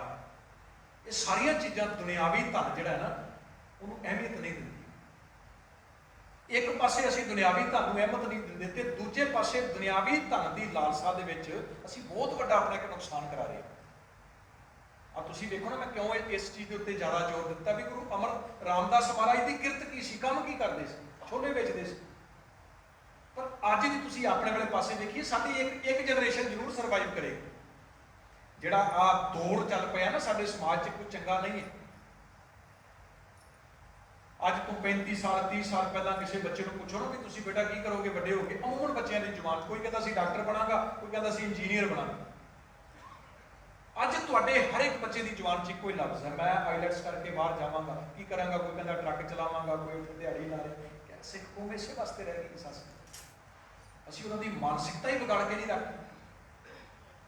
ਇਹ ਜ਼ਰੂਰ ਹੈ ਇੱਕ ਅੱਧੀ ਸਾਡੀ ਜਨਰੇਸ਼ਨ ਵਾਸਤੇ ਧਨ ਦੌਲਤ ਇਕੱਠਾ ਹੋ ਜਾਏਗਾ, ਪਰ ਬਾਰ-ਬਾਰ ਗੁਰੂ ਗ੍ਰੰਥ ਸਾਹਿਬ ਮਹਾਰਾਜ ਦੀ ਬਾਣੀ ਸਾਨੂੰ ਪੈਰ ਪੈਰ ਤੇ ਹੋਕਾ ਦੇ ਕੇ ਗੱਲ ਕਹਿੰਦੀ ਇਹਦੇ ਨਾਲ ਦੁਨਿਆਵੀ ਸੁੱਖ ਆ ਸਕਦਾ, ਪਰ ਮਨ ਸੁੱਖ ਨਹੀਂ ਹੋ ਸਕਦਾ। ਔਰ ਇਹਦਾ ਰਿਜ਼ਲਟ ਆਇਆ ਸਾਧ ਸੰਗਤ, ਤੁਸੀਂ ਅੱਜ ਵੀ ਪੰਜਾਬ ਦੇ ਵਿੱਚ ਜਾ ਕੇ ਦੇਖੋ ਨਾ, ਪਿੰਡਾਂ ਦੇ ਵਿੱਚ ਵੱਡੀਆਂ ਕੋਠੀਆਂ ਪਿੰਡਾਂ 'ਚ, ਔਰ ਉਹਨਾਂ ਦੇ ਅੰਦਰ ਜਾ ਕੇ ਵੇਖਿਓ ਬੁੱਢੇ ਮਾਂ-ਬਾਪ, ਜਿਹੜਾ ਤੁਰਦਾ ਵਾਪਸ ਨਹੀਂ, ਉਹ ਲੋਕੀ ਉੱਥੇ ਜਾ ਕੇ ਬੈਠ ਗਏ, ਉੱਥੇ ਸੈੱਟ ਹੋ ਗਏ। ਅਸੀਂ ਇਸ ਦੌੜ ਨੂੰ ਥੋੜੀ ਜਿਹੀ ਇੱਕ ਬਹਾਨਾ ਬਣਾਤਾ ਵੀ ਇੱਥੇ ਕੁਛ ਨਹੀਂ ਹੈਗਾ। ਸਾਡੇ ਨਾਲ ਦੁਨੀਆ ਦੀ ਹੋਰ ਵੀ ਕੌਮਾਂ ਰਹਿ ਰਹੀਆਂ ਨੇ ਸਾਧ ਸੰਗਤ, ਬਸ ਅਸੀਂ ਉਹ ਹਾਰਡ ਵਰਕ ਉੱਥੇ ਕਰਨ ਨੂੰ ਤਿਆਰ ਹਾਂ, ਇੱਥੇ ਕਰਨ ਵਾਸਤੇ ਤਿਆਰ ਨਹੀਂ। ਗੁਰੂ ਰਾਮਦਾਸ ਮਹਾਰਾਜ ਨੇ ਇਹ ਕਿਰਤ ਕਰਕੇ ਸਾਨੂੰ ਕਿਰਤੀ ਬਣਾਇਆ ਕਿ ਕੋਈ ਸ਼ਰਮ ਨਹੀਂ ਹੈ ਤੈਨੂੰ ਕਿਰਤ ਕਰਨ ਦੇ ਵਿੱਚ। ਤੂੰ ਹੱਡ ਭੰਨਣ ਦੀ ਮਿਹਨਤ ਜੇ ਉਹਨਾਂ ਦੇਸ਼ਾਂ 'ਚ ਕਰ ਸਕਦਾ, ਉਨੀ ਮਿਹਨਤ ਤੂੰ ਇੱਥੇ ਕਰਕੇ ਇੰਨਾ ਧਨ ਇੱਥੇ ਵੀ ਕਮਾ ਸਕਦਾ। ਔਰ ਗੁਰੂ ਰਾਮਦਾਸ ਮਹਾਰਾਜ ਨੇ ਆਪ ਕੀਤੀ ਹੈ, ਗੁਰੂ ਨਾਨਕ ਸਾਹਿਬ ਮਹਾਰਾਜ ਨੇ ਕਰਕੇ ਆਪ ਦੱਸੀ ਹੈ। ਇਸ ਚੀਜ਼ ਪਾਸੇ ਸਾਧ ਸੰਗਤ ਜ਼ਰੂਰ ਠੀਕ ਹੈ, ਸਾਡੇ ਬੱਚੇ ਪੜ੍ਹ ਲਿਖ ਕੇ ਚੰਗੇ ਅਹੁਦਿਆਂ ਤੇ ਚੰਗੀ ਪੜ੍ਹਾਈ ਕਰਨ ਵਾਸਤੇ ਜਾਣ, ਚੰਗਾ ਮੁਕਾਮ ਹਾਸਲ ਕਰਕੇ ਚੰਗੀਆਂ ਪੋਸਟਾਂ ਤੇ ਹੋਣ। ਪਰ ਜੇ ਇੱਥੋਂ ਤੱਕ ਬਣਾਤਾ, ਅੱਜ ਤੋਂ ਫੌਜ ਦੇ ਵਿੱਚ ਤੁਸੀਂ ਦੇਖੋ ਨਾ, ਅੱਜ ਤੋਂ 20 25 30 ਸਾਲ ਪਹਿਲਾਂ ਵੱਡੇ ਵੱਡੇ ਆਫੀਸਰ ਕਿੰਨੇ % ਸਾਡੇ ਫੌਜ ਦੇ ਵਿੱਚ ਆਰਮੀ 'ਚ ਹੁੰਦੇ ਸੀ। ਅੱਜ ਤੁਸੀਂ ਦੇਖਿਓ ਸਾਡਾ ਮਿਆਰ ਉੱਥੇ ਕਿੱਦਾਂ ਚੱਲੇਗਾ। ਇਸੇ ਤਰ੍ਹਾਂ ਸਾਡੇ ਫੌਜ ਤੋਂ ਇਲਾਵਾ ਆਮ ਸਰਵਿਸਾਂ ਦੇ ਵਿੱਚ ਵੀ ਜਿਹੜਾ, ਕਿਉਂਕਿ ਅਸੀਂ ਦੌੜ ਹੀ ਇਦਾਂ ਦੀ ਪਾਤੀ ਬੱਚਿਆਂ ਵੀ ਤੁਸੀਂ ਬਸ ਡਾਲਰ ਕਮਾ ਕੇ ਉੱਥੋਂ ਭੇਜੋ, ਤੇ ਬੜਾ ਤੁਸੀਂ ਦੂਰ ਨਾ ਜਾਓ ਜੀ। ਸਾਡੇ ਇਲਾਕੇ ਦੇ ਵਿੱਚ, ਸਾਡੇ ਆਪਣੇ ਪਿੰਡ ਦੇ ਵਿੱਚ ਮੈਂ ਦੇਖ 23 ਸਾਡੇ ਬੱਚੇ ਗਏ ਨੇ, ਉਹਦੇ 'ਚੋਂ ਇੱਕ ਵਾਪਸ ਆਇਆ। 22 ਬੱਚੇ ਜਿਹੜੇ ਨੇ ਉਹ ਉੱਥੇ ਹੀ ਸੈਟਲ ਨੇ, ਬੁੱਢੇ ਮਾਂ-ਬਾਪ ਇੱਥੇ ਨੇ, ਕੋਈ ਬਿਮਾਰ ਕੁਛ ਹੁੰਦਾ, ਕੋਈ ਲੈ ਕੇ ਉਹਨਾਂ ਨੂੰ ਹਸਪੀਟਲ ਤੋਂ। ਕਹਿਣ ਤੋਂ ਭਾਵੇਂ ਸੀ ਕਿ ਗੁਰੂ ਰਾਮਦਾਸ ਮਹਾਰਾਜ ਨੇ ਇਹ ਵੀ ਸਾਨੂੰ ਇੱਕ ਦਿੱਤੀ ਹੈ ਕਿਰਤ ਕਰਨੀ। ਔਰ ਸਤਸੰਗਤ ਇੱਥੇ ਹੀ ਕਿਰਤ ਦੇ ਨਾਲ ਨਾਲ ਉਹਨਾਂ ਦੇ ਜੀਵਨ 'ਚ ਇੱਕ ਚੀਜ਼ ਹੋਰ ਸਿੱਖੀ। ਅਸੀਂ ਗੁਰੂ ਸਾਹਿਬਾਨਾਂ ਦੇ ਮਹਾਰਾਜ ਦੇ ਜੀਵਨ ਔਰ ਬਾਣੀ ਦੇ ਵਿੱਚੋਂ ਕੁਝ ਨਾ ਕੁਝ ਸਿੱਖਿਆ ਲੈਣੀ। ਹੁਣ ਜਿੱਦਣ ਗੁਰੂ ਰਾਮਦਾਸ ਮਹਾਰਾਜ ਦੇ ਆਨੰਦ ਕਾਰਜ ਦਾ ਸਮਾਂ ਆਉਂਦਾ, ਹੁਣ ਗੁਰੂ ਅੱਜ ਸਾਡੇ ਪਰਿਵਾਰ ਦੇ ਵਿੱਚ ਜਦੋਂ ਅਸੀਂ ਆਨੰਦ ਕਾਰਜ ਬੱਚੀ ਦਾ ਕਰਨਾ ਹੋਵੇ ਤਾਂ ਬੱਚੇ ਦਾ ਅੱਜ ਅਹਿਮੀਅਤ ਕਿਸ ਚੀਜ਼ ਨੂੰ ਦਿੱਤੀ ਜਾਂਦੀ? ਸਭ ਤੋਂ ਪਹਿਲਾਂ ਅਹਿਮੀਅਤ ਦਿੱਤੀ ਜਾਏਗੀ ਸਟੇਟਸ ਨੂੰ। ਸਾਡੇ ਬਰਾਬਰ ਦੇ ਹੈਗੇ, ਉਹਨਾਂ ਕੋਲ ਧਨ ਕਿੰਨਾ ਹੈ, ਪੋਸਟ ਕਿੰਨੀ ਹੈ, ਉਹਨਾਂ ਦਾ ਕਿੰਨਾ ਵੱਡਾ ਘਰ-ਬਾਰ ਹੈ, ਅਹਿਮੀਅਤ ਇਸ ਚੀਜ਼ ਨੂੰ। ਗੁਣਾਂ ਨੂੰ ਅਹਿਮੀਅਤ ਕਿਤੇ ਨਹੀਂ ਵੀ ਜਿਸ ਪਰਿਵਾਰ ਦੇ ਨਾਲ ਅਸੀਂ ਸਾਖ ਸੰਬੰਧ ਕਰਨ ਲੱਗੇ ਆ ਉਹਨਾਂ ਤੋਂ ਤੇ ਸਾਡੇ ਗੁਣ ਵੀ ਮਿਲਦੇ ਨੇ। ਜਿਸ ਬੱਚੀ ਦੇ ਨਾਲ ਜਿਸ ਬੱਚੇ ਦੇ ਨਾਲ ਅਸੀਂ ਕਰਨ ਲੱਗੇ ਆ ਉਹਨਾਂ ਤੋਂ ਦੋਨਾਂ ਦੀ ਸੋਚ ਵੀ ਮਿਲਦੀ ਹੈ ਆਪਸ ਦੇ ਵਿੱਚ ਵੀ ਇੱਕ ਚੜ੍ਹਦੇ ਬੰਨੇ ਤੋਂ ਚੱਲਦੇ ਬੰਨੇ ਜਾਏਗਾ। ਜਿੱਦਣ ਗੁਰੂ ਰਾਮਦਾਸ ਮਹਾਰਾਜ ਨੇ ਆਪਣੀ ਬੇਟੀ ਦਾ ਆਨੰਦ ਕਾਰਜ ਕਰਨਾ ਸੀ ਔਰ ਜਿਹੜਾ ਵਰ ਲੋੜਦੇ ਨੇ ਉਹ ਸਭ ਤੋਂ ਗਰੀਬ, ਉਸ ਵਰ ਦੇ ਕੋਲ ਨਾ ਘਰ ਹੈ ਸਾਧ ਸੰਗਤ, ਨਾ ਉਹਦੇ ਕੋਲ ਚੰਗਾ ਖਾਣ ਵਾਸਤੇ ਭੋਜਨ ਹੈ, ਬਹੁਤ ਸਾਰੀਆਂ ਪਰਿਵਾਰਕ ਜ਼ਿੰਮੇਵਾਰੀਆਂ ਨੇ, ਪਰ ਉਹਦੇ ਵਿੱਚੋਂ ਵੀ ਉਹ ਕਿਰਤ ਕਰਕੇ ਚਣੇ ਵੇਚ ਕੇ ਪਰਿਵਾਰ ਪਾਲਦਾ ਹੈ। ਪਰ ਗੁਰੂ ਅਮਰਦਾਸ ਮਹਾਰਾਜ ਜੀ ਨੇ ਇੱਕ ਚੀਜ਼ ਵੇਖੀ ਹੈ ਵੀ ਮੇਰੀ ਬੇਟੀ ਔਰ ਇਹਨਾਂ ਦੀ ਆਪਸ ਦੀ ਜਿਹੜੀ ਵਿਚਾਰ ਹੈ, ਵਿਚਾਰ ਹੀ ਹੈ, ਦੋਨਾਂ ਦੀਆਂ ਵਿਚਾਰਾਂ ਮਿਲਦੀਆਂ ਨੇ। ਤੇ ਜੇ ਵਿਚਾਰਾਂ ਇੱਕ ਨੇ ਇਹਨਾਂ ਦੀਆਂ ਤੇ ਦੁਨਿਆਵੀ ਧਨ ਭਾਵੇਂ ਥੋੜਾ ਵੀ ਹੋਵੇਗਾ ਸੁਖੀ ਰਹਿਣਗੇ ਸਾਰੀ ਜ਼ਿੰਦਗੀ। ਜੇ ਇਹਨਾਂ ਦੀਆਂ ਵਿਚਾਰਾਂ ਆਪਸ ਵਿੱਚ ਨਾ ਮਿਲੀਆਂ ਤੇ ਧਨ ਭਾਵੇਂ ਜਿੰਨਾ ਮਰਜ਼ੀ ਇਕੱਠਾ ਕਰ ਲਓ, ਇਹਨਾਂ ਦਾ ਪਰਿਵਾਰ ਇਹ ਸੁਖੀ ਨਹੀਂ ਰਹਿ ਸਕਦਾ। ਇਹ ਵੀ ਇੱਕ ਵਿਰਸੇ ਦੇ ਵਿੱਚ ਗੁਰੂ ਰਾਮਦਾਸ ਮਹਾਰਾਜ ਦਾ ਜਦੋਂ ਆਨੰਦ ਕਾਰਜ ਹੁੰਦਾ ਨਾ, ਉਦੋਂ ਕੁਛ ਨਹੀਂ ਸੀ, ਆਮ ਲੋਕਾਂ ਵੱਲੋਂ ਕਿਹਾ ਜਾਂਦਾ ਸੀ ਵੀ ਗੁਰੂ ਅਮਰਦਾਸ ਮਹਾਰਾਜ ਕੀ ਕਰ ਰਹੇ ਨੇ, ਜਿਹਦੇ ਨਾਲ ਬੇਟੀ ਤੋੜ ਰਹੇ ਨੇ, ਉਹਦੇ ਤੇ ਨਾ ਘਰ ਖਾਣ ਵਾਸਤੇ ਨਾ ਹੀ ਉਹਦਾ ਘਰ ਹੈ, ਗਲੀਆਂ ਦੇ ਵਿੱਚ ਤੇ ਉਹ ਚਣੇ ਵੇਚ ਕੇ ਪਰਿਵਾਰ ਪਾਲਦਾ। ਇਹ ਕੀ ਖਿਲਾਏਗਾ ਗੁਰੂ ਪਾਤਸ਼ਾਹ ਦੀ ਬੇਟੀ ਨੂੰ, ਤੇ ਰੱਖੇਗਾ ਕਿੱਥੇ? ਪਰ ਗੁਰੂ ਪਾਤਸ਼ਾਹ ਨੇ ਉੱਥੇ ਵੀ ਵਿਚਾਰਾਂ ਦੀ ਅਹਿਮੀਅਤ ਜਿਹੜੀ ਸੀ, ਦੋਨਾਂ ਦੀ ਵਿਚਾਰ ਮਿਲਦੀ ਸੀ। ਤੇ ਫਿਰ ਜਿਸ ਗੁਰੂ ਰਾਮਦਾਸ ਨੂੰ ਦੁਨੀਆ ਦੇ ਲੋਕੀ ਕਹਿੰਦੇ ਸੀ ਕੀ ਖਿਲਾਏਗਾ, ਅੱਜ ਉਹਦੇ ਨਾਮ ਤੇ ਦੁਨੀਆ ਖਾਂਦੀ। ਲੱਖਾਂ ਦੇ ਤਾਦਾਦ ਲੋਕੀ ਗੁਰੂ ਰਾਮਦਾਸ ਦੇ ਘਰੋਂ ਲੰਗਰ ਛਕਦੇ, ਜਿਹਨੂੰ ਕਹਿੰਦੇ ਸੀ ਵੀ ਕਿੱਥੇ ਰੱਖੇਗਾ ਸਾਡੀ ਬੱਚੀ ਨੂੰ, ਲੱਖਾਂ ਦੀ ਤਾਦਾਦ ਦੇ ਵਿੱਚ ਅੱਜ ਉਹਨਾਂ ਦੇ ਘਰ ਲੋਕੀ ਆ ਕੇ ਰਹਿੰਦੇ। ਇਹ ਕੀ ਸੀ? ਵਿਚਾਰਾਂ ਦੀ ਸਾਂਝ ਸੀ ਸਾਸ। ਇਸੇ ਤਰ੍ਹਾਂ ਜਦੋਂ ਵਿਚਾਰਾਂ ਦੀ ਸਾਂਝ, ਸੇਵਾ ਸਿਮਰਨ ਵੇਖ ਕੇ ਇੱਕ ਸਮਾਂ ਆਇਆ ਜਦੋਂ ਗੁਰੂ ਅਮਰਦਾਸ ਮਹਾਰਾਜ ਜੀ ਨੇ ਇਹਨਾਂ ਦੀ ਪ੍ਰੀਖਿਆ ਲਈ, ਸਿੱਖੀ ਦੇ ਵਿੱਚ ਪ੍ਰੀਖਿਆ ਹੈ। ਗੁਰੂ ਨਾਨਕ ਸਾਹਿਬ ਮਹਾਰਾਜ ਨੇ ਕਿਤੇ ਐਵੇਂ ਨਹੀਂ ਆਪਣੇ ਬੱਚੇ ਛੱਡ ਕੇ ਤੇ ਭਾਈ ਲਹਿਣਾ ਜੀ ਨੂੰ ਗੱਦੀ ਤੇ ਬਿਠਾਤਾ। ਪਤਾ ਭਾਈ ਲਹਿਣਾ ਜੀ ਦੀ ਕਿੰਨੀ ਸਖਤ ਪ੍ਰੀਖਿਆ ਹੋਈਆਂ। ਇਹ ਪ੍ਰੀਖਿਆ ਸਨ ਜਿਹੜਾ ਅਸੀਂ ਕਹਿੰਦੇ ਆ ਨਾ, ਭਾਈ ਲਹਿਣਾ ਜੀ ਨੂੰ ਗੁਰੂ ਮਹਾਰਾਜ ਨੇ ਕਿਹਾ ਆਪਦੀ ਰਾਤੀ ਚੂਹੀ ਚੁੱਕ ਕੇ ਬਾਹਰ ਸੁੱਟ ਗਿਆ। ਆਮ ਅਸੀਂ ਕਹਿੰਦੇ ਨਾ ਵੀ ਚੂਹੀਆਂ ਚੁਕਾਈਆਂ। ਇਹ ਪ੍ਰੀਖਿਆ ਸੀ ਕਿ ਜਿੱਦਣ ਆਪਣੇ ਹੱਥੀ ਮਰੀ ਹੋਈ ਚੂਹੀ ਚੁੱਕ ਕੇ ਬਾਹਰ ਸੁੱਟੇਗਾ ਨਾ ਭਾਈ ਲਹਿਣਾ, ਇਹਨੂੰ ਉਦੋਂ ਜ਼ਰੂਰ ਅਹਿਸਾਸ ਹੋਵੇਗਾ ਜਿਹੜੇ ਮਰੇ ਡੰਗਰ ਢੋਂਦੇ ਨੇ ਇਹਨਾਂ ਦਾ ਜੀਵਨ ਕੀ ਹੋਇਆ। ਕੱਲ ਨੂੰ ਇਹਨਾਂ ਦੇ ਦਰਬਾਰ ਦੇ ਵਿੱਚ, ਇਹਨਾਂ ਦੇ ਲੰਗਰ ਦੇ ਵਿੱਚ ਕਿਤੇ ਡੰਗਰ ਢੋਣ ਵਾਲੇ ਚਮਿਆਰ ਆ ਕੇ ਵੀ ਲੰਗਰ ਛਕੇਗਾ ਨਾ, ਇਹ ਉਹਨਾਂ ਦੇ ਕੋਲੋਂ ਵੀ ਨਫ਼ਰਤ ਨਹੀਂ ਕਰੇਗਾ ਜੇ ਆਪਣੇ ਹੱਥੀ ਢੋਈਆਂ ਹੋਣਗੀਆਂ। ਜੇ ਅੱਧੀ ਰਾਤ ਨੂੰ ਕਿਸੇ ਨਾਲੇ ਦੇ ਵਿੱਚ ਉਤਾਰ ਦਿੰਦੇ ਨੇ ਵੀ ਮੇਰਾ ਗੜਵਾ ਡਿੱਗ ਗਿਆ, ਇਹਨੂੰ ਕੱਢ ਕੇ ਲਿਆ, ਤੇ ਗੁਰੂ ਨਾਨਕ ਦੇ ਘਰ ਗੜਵਿਆਂ ਦੀ ਘਟ ਨਹੀਂ ਸੀ। ਉਹ ਵੀ ਇੱਕ ਪ੍ਰੀਖਿਆ ਸੀ ਵੀ ਜੇ ਆਪ ਗੰਦੀ ਨਾਲੀ ਦੇ ਵਿੱਚ ਉਤਰ ਕੇ ਗੜਵਾ ਕੱਢੇਗਾ ਨਾ, ਇਹਨੂੰ ਅਹਿਸਾਸ ਹੋਵੇਗਾ ਆ ਜਿਹੜੇ ਤੁਹਾਡੀਆਂ ਨਾਲੀਆਂ ਸਾਫ਼ ਕਰਦੇ ਨੇ ਸਵੀਪਰ, ਇਹਨਾਂ ਦੇ ਦਰਦ ਦਾ ਅਹਿਸਾਸ ਹੋਵੇਗਾ। ਇਹ ਅਸੀਂ ਅੱਜ ਗੁਰੂ ਦਰਬਾਰਾਂ 'ਚ ਬਰਤਨ ਸਾਫ਼ ਕਰਦੇ ਆ ਨਾ, ਤੇ ਕਈ ਵਾਰ ਮਨ ਚ ਆਉਂਦਾ ਵੀ ਮੈਂ 100 ਸਾਫ਼ ਕਰਤੇ, 200 ਕਰਤੇ, ਬਰਤਨ ਅਸੀਂ ਨਹੀਂ ਕਰ ਰਹੇ ਸਾਧ ਸੰਗਤ। ਇਹ ਗੁਰੂ ਨਾਨਕ ਸਾਹਿਬ ਮਹਾਰਾਜ ਨੇ ਆਪਣੇ ਸਿੱਖਾਂ ਤੋਂ ਪ੍ਰੀਖਿਆ ਲੈ ਕੇ ਉਹਨਾਂ ਨੂੰ ਦ੍ਰਿੜ ਕਰਕੇ ਸਾਡੇ ਹਿਰਦੇ ਦੇ ਵਿੱਚੋਂ ਇਹ ਮੈਲ ਕੱਢ ਦਿੱਤੀ ਹੈ ਵੀ ਸਾਨੂੰ ਇਹ ਸੇਵਾ ਕਰਦੇ ਕਦੇ ਮਨ ਚ ਆਉਂਦਾ ਹੀ ਨਹੀਂ ਵੀ ਇਹ ਸਾਡੇ ਆਪਣੇ ਜਾਂ ਕਿਸੇ ਗੈਰ ਦੇ। ਇਸੇ ਤਰ੍ਹਾਂ ਅੱਜ ਭਾਈ ਜੇਠਾ ਜੀ ਦੀ ਵੀ ਜਿਹੜੀ ਪ੍ਰੀਖਿਆ ਹੈ, ਅਸੀਂ ਸਾਰਿਆਂ ਨੇ ਸੁਣਿਆ, ਥੜਾ ਬਣਾਉਣ ਚੋਂ ਪ੍ਰੀਖਿਆ ਲਈ ਗਈ ਸੀ ਵੀ ਸਭ ਤੋਂ ਵਧੀਆ ਥੜਾ ਕੌਣ ਬਣਾਏਗਾ। ਤੇ ਜਦੋਂ 3 ਦਿਨ ਥੜਾ ਢਹਿੰਦਾ ਰਿਹਾ, ਚੌਥੇ ਦਿਨ ਕਬੀਰ ਕਸੌਟੀ ਰਾਮ ਕੀ ਝੂਠਾ ਟਿਕਾ ਨਾ ਕੋਈ, ਵੱਡੇ ਦਿਮਾਗ ਨੇ ਤੇ ਹੱਥ ਖੜੇ ਕਰਤੇ, ਕਹਿੰਦੇ ਗੁਰੂ ਅਮਰਦਾਸ ਮਹਾਰਾਜ ਦਰਅਸਲ ਗੱਲ ਇਹ ਹੈ ਕਿ ਤੁਹਾਡੀ ਉਮਰ ਬੜੀ ਹੈ, 96 ਸਾਲ ਉੱਪਰ ਸੀ, ਤੁਹਾਡੀ ਉਮਰ ਬੜੀ ਹੈ, ਸਵੇਰੇ ਤੁਸੀਂ ਜੋ ਦੱਸ ਕੇ ਜਾਂਦੇ ਹੋ ਅਸੀਂ ਸ਼ਾਮ ਨੂੰ ਉੱਦਾਂ ਦਾ ਬਣਾਉਂਦੇ ਆ, ਤੁਸੀਂ ਸ਼ਾਮ ਤੱਕ ਸਭ ਕੁਝ ਭੁੱਲ ਜਾਂਦੇ ਹੋ, ਫਿਰ ਸਾਡੇ ਦੁਆਲੇ ਹੋ ਜਾਂਦੇ ਹੋ, ਮੇਰੇ ਹੱਥ ਖੜੇ ਨੇ, ਮੈਂ ਨਹੀਂ ਥੋੜਾ ਬਣਾ ਸਕਦਾ। ਤੇ ਗੁਰੂ ਰਾਮਦਾਸ ਕਹਿਣ ਲੱਗੇ ਜੇਠਾ ਜੀ ਤੁਸੀਂ ਸੁਣਾਓ। ਤੇ ਭਾਈ ਜੇਠਾ ਜੀ ਨੇ ਆਪਣੀ ਅੱਖਾਂ ਚੋਂ ਹੰਝੂ ਕੇਰਦੇ ਇੱਕ ਗੱਲ ਕਹੀ, ਕਹਿੰਦੇ ਪਿਤਾ ਗੁਰੂ ਰਾਮਦਾਸ ਮਹਾਰਾਜ ਜੀ, ਕਹਿੰਦੇ ਸਤਿਗੁਰੂ ਸੱਚੇ ਪਾਤਸ਼ਾਹ ਗੁਰੂ ਅਮਰਦਾਸ ਮਹਾਰਾਜ ਜੀ ਨੂੰ, ਗੁਰੂ ਰਾਮਦਾਸ ਜੀ, ਕਿ ਮੇਰੀ ਮੱਤ ਇੰਨੀ ਥੋੜੀ ਹੈ ਕਿ ਤੁਸੀਂ ਬੜੇ ਪਿਆਰ ਨਾਲ ਮੈਨੂੰ ਸਵੇਰੇ ਸਮਝਾ ਕੇ ਜਾਂਦੇ ਹੋ, ਪਰ ਮੈਂ ਸ਼ਾਮ ਤੱਕ ਸਭ ਕੁਝ ਭੁੱਲ ਜਾਂਦਾ, ਸਭ ਕੁਝ ਸ਼ਾਮ ਤੱਕ ਭੁੱਲ ਜਾਂਦਾ। ਮੇਰੇ ਤੇ ਕਿਰਪਾ ਕਰੋ, ਕਿਤੇ ਮੇਰੇ ਤੇ ਮੇਰਾ ਭਰਿਆ ਹੱਥ ਰੱਖੋ, ਮੈਂ ਤੁਹਾਡੀ ਪਸੰਦ ਦਾ ਥੜਾ ਬਣਾ ਦਿਆਂ। ਸਤਿਗੁਰੂ ਕਹਿਣ ਲੱਗੇ, ਕਹਿੰਦੇ ਨਹੀਂ ਭਾਈ ਦੇਖਿਆ, ਥੜਾ ਤੇ ਤੁਸੀਂ ਬਣਾ ਲਿਆ, ਜਿਸ ਥੜੇ ਨੂੰ ਮੈਂ ਚਾਹੁੰਦਾ ਸੀ ਉਹ ਥੜਾ ਬਣ ਗਿਆ, ਮੈਨੂੰ ਹਿਰਦੇ ਵਾਲਾ ਥੜਾ ਚਾਹੀਦਾ ਸੀ। ਅਖੀਰ ਗੁਰੂ ਰਾਮਦਾਸ ਮਹਾਰਾਜ ਨੂੰ ਉਸੇ ਥੜੇ ਤੇ ਬਿਠਾ ਕੇ ਜਦੋਂ ਗੁਰਤਾ ਗੱਦੀ ਦਾ ਤਿਲਕ ਦਿੱਤਾ ਹੈ, ਗੁਰੂ ਰਾਮਦਾਸ ਤਿਲਕ ਦਿਓ ਸੱਚ ਧਰਮ ਇਨਸਾਨ ਜੀਓ, ਤੇ ਉਧਰ ਗੁਰੂ ਰਾਮਦਾਸ ਦੀਆਂ ਅੱਖਾਂ 'ਚ ਅੱਥਰੂ ਆਉਂਦੇ ਨੇ। ਕਹਿੰਦੇ ਨੇ ਸਤਿਗੁਰੂ ਮੈਂ ਤੇ ਉਹ ਜੇਠਾ ਸਾਂ ਜਿਹੜਾ ਲਾਹੌਰ ਦੀ ਗਲੀਆਂ 'ਚ ਰੋਂਦਾ ਸੀ, ਮੇਰੀ ਤੇ ਕੋਈ ਗੱਲ ਹੀ ਨਹੀਂ ਸੀ ਜਿਹੜਾ ਮੰਨਣ ਨੂੰ ਤਿਆਰ। ਹਮ ਰੁਲਤੇ ਫਿਰਤੇ ਕੋਈ ਬਾਤ ਨਾ ਪੁੱਛਤਾ, ਪਰ ਅੱਜ ਉਸ ਮੁਕਾਮ ਤੇ ਪਹੁੰਚ ਗਿਆ ਜਿੱਥੇ ਕੁੱਲ ਦੁਨੀਆ ਦੇ ਲੋਕੀ ਕਹਿੰਦੇ ਨੇ ਬੈਠਾ ਸੋਧੀ ਪਾਤਸ਼ਾਹ ਰਾਮਦਾਸ ਸਤਿਗੁਰੂ ਕਹਾਵੈ। ਉਹ ਗੁਰੂ ਰਾਮਦਾਸ ਮਹਾਰਾਜ ਦਾ ਪਾਵਨ ਪ੍ਰਕਾਸ਼ ਅੱਜ ਸਗੋਂ ਸਿੱਖ ਜਗਤ ਮੂਲ ਨਾਨਕ ਸਾਹਿਬ ਕਲੰਦਰ ਦੇ ਮੁਤਾਬਕ ਸਾਧ ਸੰਗਤ ਅਰਦਾਸ ਕਰਿਆ ਕਰੀਏ, ਸਤਿਗੁਰੂ ਪੰਥ ਦੇ ਵਿੱਚ ਵਖਰੇਵੇਂ, ਪੰਥ ਦੇ ਵਿੱਚ ਵਿਚਾਰਾਂ ਦੇ ਮਤਭੇਦ ਸਾਰੀ ਜ਼ਿੰਦਗੀ ਦੀ, ਅੱਜ ਨਹੀਂ, ਤੁਸੀਂ ਪੁਰਾਤਨ ਇਤਿਹਾਸ ਨੂੰ ਪੜ੍ਹ ਕੇ ਦੇਖੋ, ਪੰਥ ਦੇ ਵਿੱਚ ਇਹਨੂੰ ਸਾਲਵ ਕਰਨ ਦੇ ਢੰਗ ਬੜੇ ਕਮਾਲ ਦੇ ਸੀ। ਭਾਈ ਬੰਨੋ ਬੜੀ ਪੀੜ ਦਾ ਜਦੋਂ ਮਸਲਾ ਬਣਿਆ ਨਾ, ਤੇ ਫੈਸਲਾ ਪਤਾ ਕਿਹਦੇ ਤੇ ਛੱਡਤਾ? ਸੁਖਾ ਸਿੰਘ ਮਹਿਤਾਬ ਸਿੰਘ ਕੁਦਰਤੀ ਹਰਿਮੰਦਰ ਸਾਹਿਬ ਆ ਰਹੇ ਸੀ, ਉਹਨਾਂ ਕਿਹਾ ਜੀ ਫੈਸਲਾ ਹੋ ਗਿਆ, ਭੀੜ ਕਿਹੜੀ ਪ੍ਰਵਾਨ ਕਰਾਂਗੇ? ਉਹਨਾਂ ਕਿਹਾ ਜੀ ਬਾ ਕਮਾਲ ਹੈ, ਫੈਸਲਾ ਸਿੱਧਾ ਪੱਧਰ ਹੈ, ਜੇ ਮੱਸੇ ਰੰਗੜ ਦਾ ਸਿਰ ਵੱਢ ਕੇ ਅਸੀਂ ਜਿਉਂਦੇ ਵਾਪਸ ਆ ਗਏ ਭੀੜਾ ਪ੍ਰਵਾਨ, ਜੇ ਅਸੀਂ ਉੱਥੇ ਸ਼ਹੀਦ ਹੋ ਗਏ ਭੀੜਾ ਪ੍ਰਵਾਨ। ਤੱਤ ਬੰਦਈਆਂ ਦੇ ਵਿੱਚ ਝਗੜਾ ਹੋਇਆ, ਭਾਈ ਮਣੀ ਸਿੰਘ ਜੀ ਨੇ ਫੈਸਲਾ ਕਰਤਾ, ਪਰਚੀਆਂ ਬਣਾ ਕੇ ਸਰੋਵਰ 'ਚ ਪਾ ਕੇ, ਫੈਸਲਾ ਸੀ, ਸੂਝਵਾਨ ਵਿਦਵਾਨ ਸੀ। ਇਸੇ ਤਰ੍ਹਾਂ ਸਾਧ ਸੰਗਤ ਅੱਜ ਜਿਹੜਾ ਪੰਥ ਦੇ ਵਿੱਚ ਇਸ ਗੱਲ ਨੂੰ ਸਮਝਣ ਲਈ ਛੋਟੀ ਜਿਹੀ ਐਗਜ਼ਾਮਪਲ ਦੇ, ਇਹਨੂੰ ਸਮਝਿਆ ਕਿਸ ਤਰ੍ਹਾਂ ਜਾ ਸਕਦਾ, ਕਿਸੇ ਨੇ ਸਮਝਾਇਆ ਗੱਲ ਨਹੀਂ ਬਣਦੀ ਨਾ। ਮੈਂ ਇੱਕ ਛੋਟੀ ਜਿਹੀ ਐਗਜ਼ਾਮਪਲ ਦਿਆਂ, ਇੱਕ ਨਾ ਦੋ ਸਕੇ ਭਰਾ ਸੀ, ਉਹ ਦੋਏ ਜਿਹੜੇ ਸੀ ਨਾ ਉਹ ਚੋਰੀ ਦਾ ਕੰਮ ਕਰਦੇ ਸੀ, ਚੋਰੀ। ਉਹ ਦੋਨੋਂ ਹੀਰਿਆਂ ਦੇ ਵਪਾਰੀ ਸੀ। ਇੱਕ ਦਿਨ ਇੱਕ ਦੀ ਮੌਤ ਹੋ ਗਈ, ਜਦੋਂ ਇੱਕ ਦੀ ਮੌਤ ਹੋ ਗਈ ਨਾ, ਤੇ ਜਿਹੜਾ ਦੂਜਾ ਸੀ ਉਹਨੂੰ ਕੰਮ, ਉਹਦਾ ਬੇਟਾ ਸੀ ਇੱਕ, ਉਹਨੂੰ ਕੰਮ ਆਉਂਦਾ ਨਹੀਂ ਸੀ। ਉਹ ਥੋੜੇ ਦਿਨਾਂ ਬਾਅਦ ਉਹਦੀ ਮਾਂ ਕਹਿੰਦੀ ਬੇਟਾ ਹੁਣ ਅਸੀਂ ਕੀ ਕਰਾਂਗੇ, ਪਿਓ ਤੇ ਤੇਰਾ ਮਰ ਗਿਆ ਤੇ ਸਾਨੂੰ ਹੀਰਿਆਂ ਦੀ ਪਰਖੀ ਕੋਈ ਨਹੀਂ, ਤੂੰ ਇਸ ਤਰ੍ਹਾਂ ਕਰ, ਜਿਹੜੇ ਘਰ ਦੇ ਅੰਦਰ ਹੀਰੇ ਪਏ ਨੇ ਨਾ ਇਹ ਸਾਰੇ ਚੁੱਕ ਕੇ ਤੇ ਜਾ ਤੂੰ ਆਪਣੇ ਚਾਚੇ ਕੋਲ ਵੇਚ ਗਿਆ, ਬਾਹਰ ਵੇਚੇਗਾ ਤੈਨੂੰ ਲੋਕ ਠੱਗ ਲੈਣਗੇ। ਚਾਚੇ ਨੂੰ ਵੇਚ, ਜਿਹੜੇ ਪੈਸੇ ਮਿਲਦੇ ਨੇ ਲੈ ਕੇ ਆ, ਤੇ ਅਸੀਂ ਆਪਣਾ ਕੋਈ ਹੋਰ ਛੋਟਾ ਮੋਟਾ ਕੰਮ ਕਰ ਦੇਖਣਾ। ਉਹਨੇ ਉਹ ਸਾਰੀ ਪੰਡ ਬੰਨੀ ਨਾ, ਉਹ ਚਲਿਆ ਗਿਆ ਚਾਚੇ ਕੋਲ, ਕਹਿੰਦਾ ਚਾਚਾ ਬਾਪੂ ਤੇ ਚਲਾ ਗਿਆ, ਇਹ ਹੀਰੇ ਨੇ ਤੁਸੀਂ ਰੱਖ ਲਓ, ਤੇ ਪਰਖੀ ਨਹੀਂ ਇਹਦੀ, ਇਹ ਹੀਰੇ ਤੁਸੀਂ ਰੱਖ ਲਓ ਤੇ ਇਹਦੇ ਪੈਸੇ ਮੈਨੂੰ ਦੇ ਦਿਓ। ਜਦੋਂ ਉਸ ਚਾਚੇ ਨੇ ਹੀਰੇ ਦੇਖੇ ਨਾ, ਉਹ ਕਹਿੰਦਾ ਦੇਖ ਬੇਟਾ ਇਹ ਮੈਂ ਲੈ ਤੇ ਲਵਾਂਗਾ, ਪਰ ਜਿਹੜੇ ਮੈਂ ਪੈਸੇ ਦਿਆਂਗਾ ਉਹ ਕਿੰਨੇ ਚਿਰ ਚੱਲਣਗੇ, ਤੁਸੀਂ ਬਾਅਦ 'ਚ ਕੀ ਕਰੋ?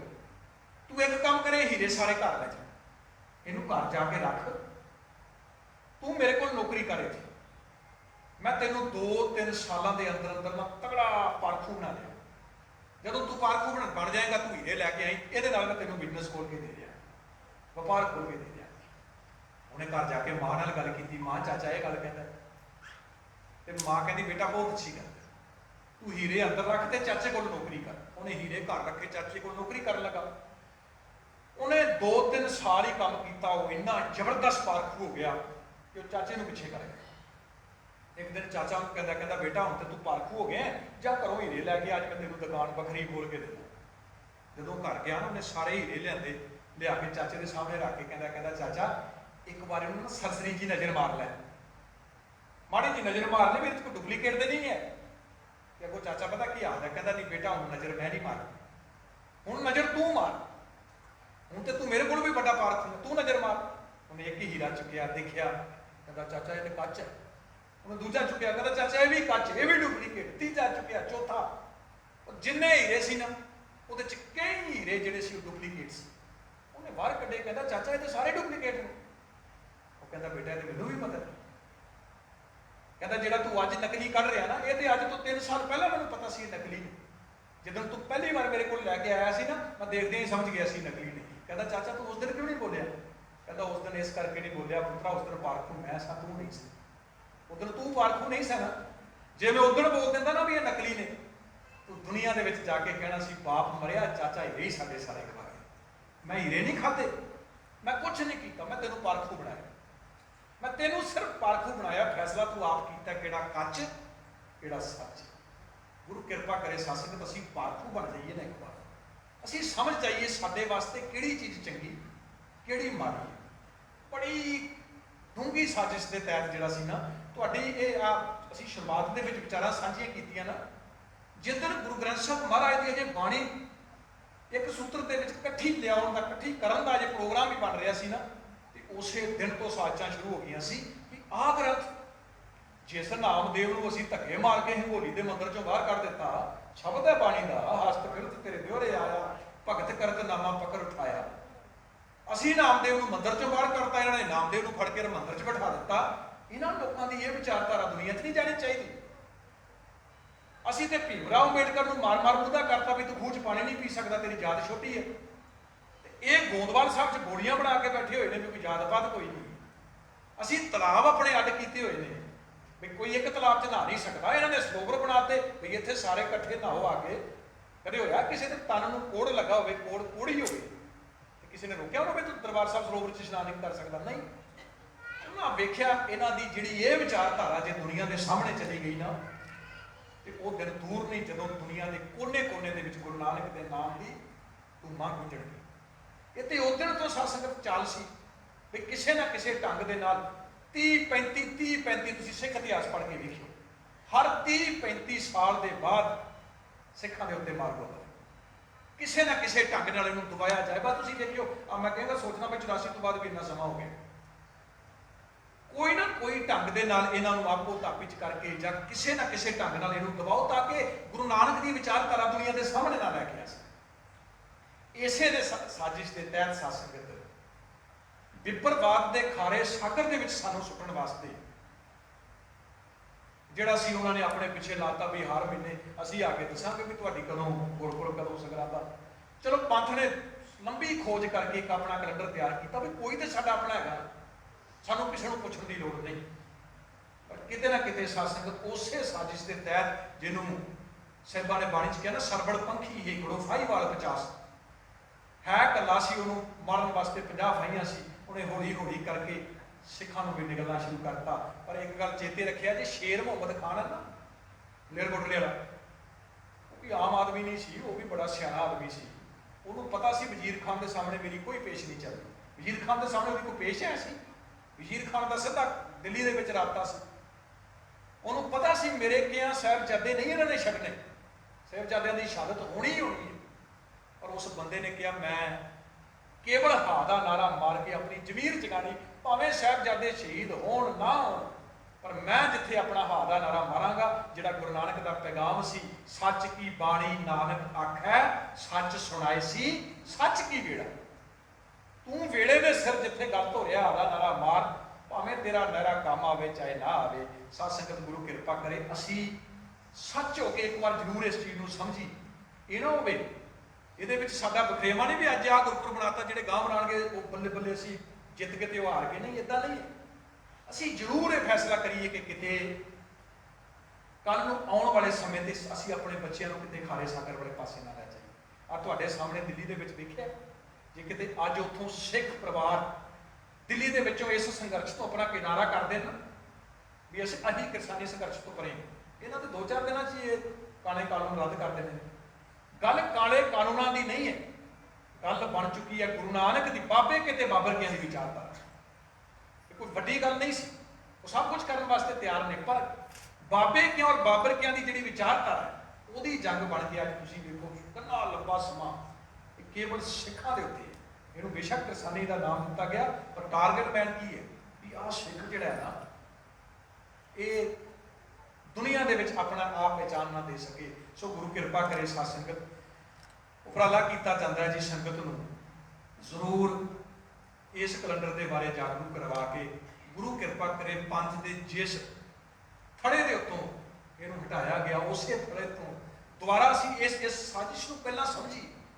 ਜਦੋਂ ਤੱਕ ਇਹਨੂੰ ਅਸੀਂ ਸਮਝਾਂਗੇ ਕਿਸੇ ਦੇ ਕਹੇ ਕਾਇਆ ਗੱਲ ਨਹੀਂ ਕਿਵਲ, ਇਹਨੂੰ ਅਸੀਂ ਸਾਰੇ ਸਮਝ ਕੇ ਬਹਿ ਕੇ ਇਹਦੇ ਤੇ ਵਿਚਾਰ ਕਰਕੇ ਇੱਕ ਸੂਤਰ ਦੇ ਪੱਥ ਨੂੰ ਲਿਆਇਆ ਜਾ ਸਕੇ, ਤਾਂ ਕਿ ਸਾਡਾ ਸਾਰਿਆਂ ਦਾ ਗੁਰੂ ਸਾਰੇ ਇੱਕ ਹੋਣ।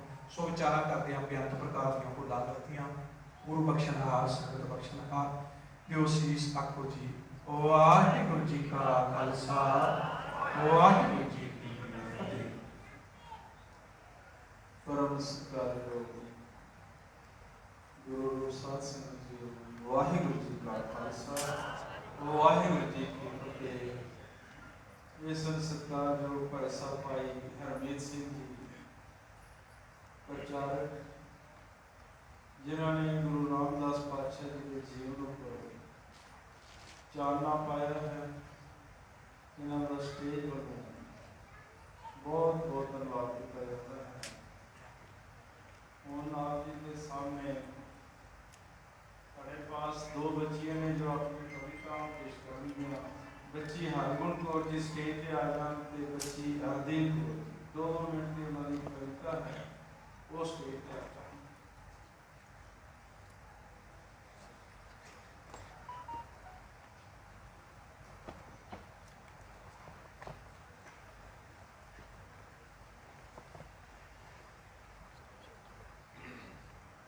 वाहिगुरु जी का खालसा वाहिगुरु जी की फतेह। मैं हरगुण कौर एक कविता सुनाने लगी हाँ। मेरी कविता का नाम है एक अरदास। अजगर तेरे में खड़ी मालका,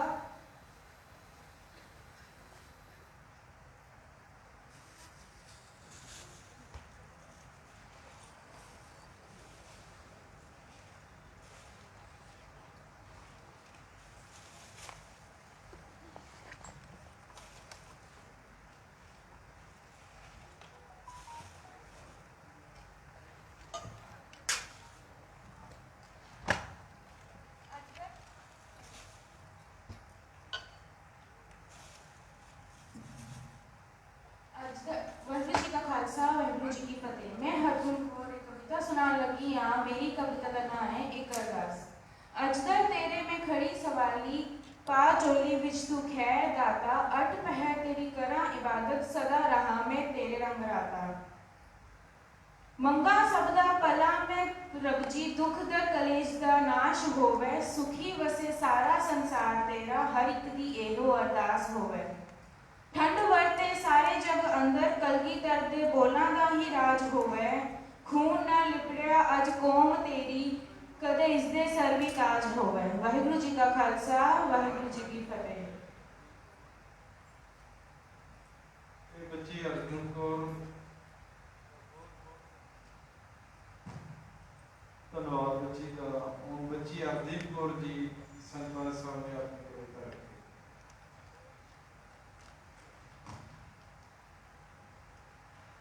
वाहिगुरु जी का खालसा वाहिगुरु जी की फतेह।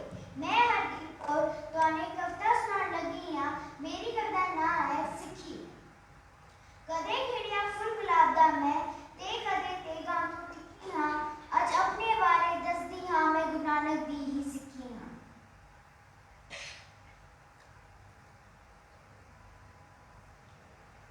मेरा बाप मर्दाने दी, मेरा बाप मर्दाने दी, मैं तुरनों आई बाणी हाँ, गुरु अमरदास दे गागर दा मैं भागा माला पानी हाँ।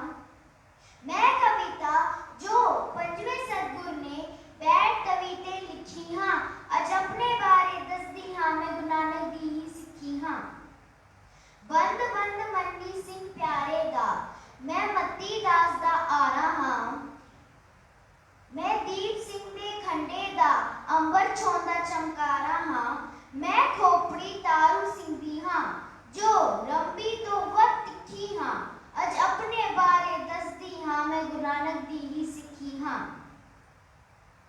हाँ मैं अमृत खंडे बाटे दा, मैं भाई लालो दी रोटी हाँ, छज्जू चीवर दे से ते ओ 8वें सतगुर दी सोटी हाँ। मैं बीबी कोला कदे कदे माई पागो बंदी टिठी हाँ, अज अपने बारे दसदी हाँ, मैं गुरु नानक दी ही सिक्खी हाँ। वाहिगुरु जी का खालसा वाहिगुरु जी की फतेह। ऐसी बच्ची को जी बहुत बहुत धन्यवाद बच्ची का, जिन्होंने कविता संगत के सामने रखी है। और आप जी के सामने सत्कारयोग भाई साहब भाई कमलजीत सिंह जी ने गुरु राज जथा सचखंड दरबार साहिब में पहुंचे हैं। आओ संता पहले जयकारा रही उन्होंने का स्वागत करिए। बोले सो निहाल। 10 बजे तक कीर्तन राही संतां नूं निहाल करेंगे। ये सारा ही प्रोग्राम लाइव टेलीकास्ट करके संतां नूं ਇਸ ਦਾ ਨਾਮ ਮਾਰਦੀਆਂ ਨੇ। ਇੱਕ ਬਾਣੀ ਚੈਨਲ ਰਾਹੀਂ ਅਤੇ ਬਾਣੀ ਗੁਰਬਾਣੀ ਅਖੰਡ ਬਾਣੀ ਦੇ ਰਾਹੀਂ ਸੰਗਤਾਂ ਇੱਕ ਬਾਣੀ ਜੋ ਚੈਨਲ ਹੈ 115 ਨੰਬਰ ਚੈਨਲ ਤੇ ਟੀਵੀ ਦੇ ਮਾਧਿਅਮ ਰਾਹੀਂ ਦਿਖਾਇਆ ਜਾ ਰਿਹਾ ਹੈ, WhatsApp ਰਾਹੀਂ, Facebook ਰਾਹੀਂ ਅਤੇ ਗੁਰਬਾਣੀ ਅਖੰਡ ਬਾਣੀ ਜੋ Facebook ਰਾਹੀਂ ਅਤੇ WhatsApp ਰਾਹੀਂ ਸੰਗਤਾਂ ਤੱਕ ਪਹੁੰਚਾ ਰਹੇ ਨੇ। ਦੋਨਾਂ ਚੈਨਲ ਦਾ ਅਸੀਂ ਦਿਨ ਦੀਆਂ ਘਰਾਂ 'ਚ ਕੋਟਾਨ-ਕੋਟ ਦਰਬਾਰ ਕਰਦੇ ਹਾਂ, ਨਿਸ਼ਕਾਮ ਸੇਵਾ ਕਰਦੇ ਨੇ।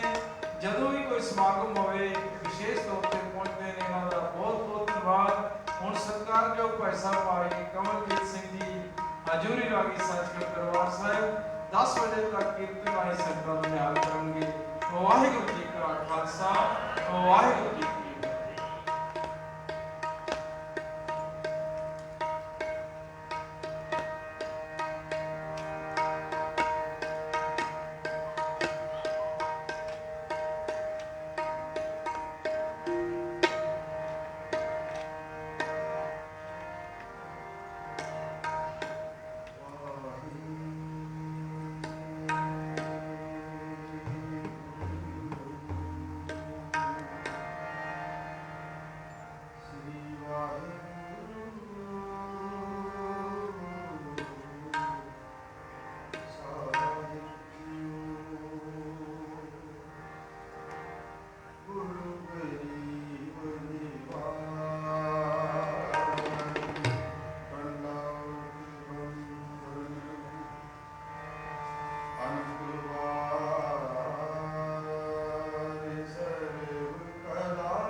Thank you.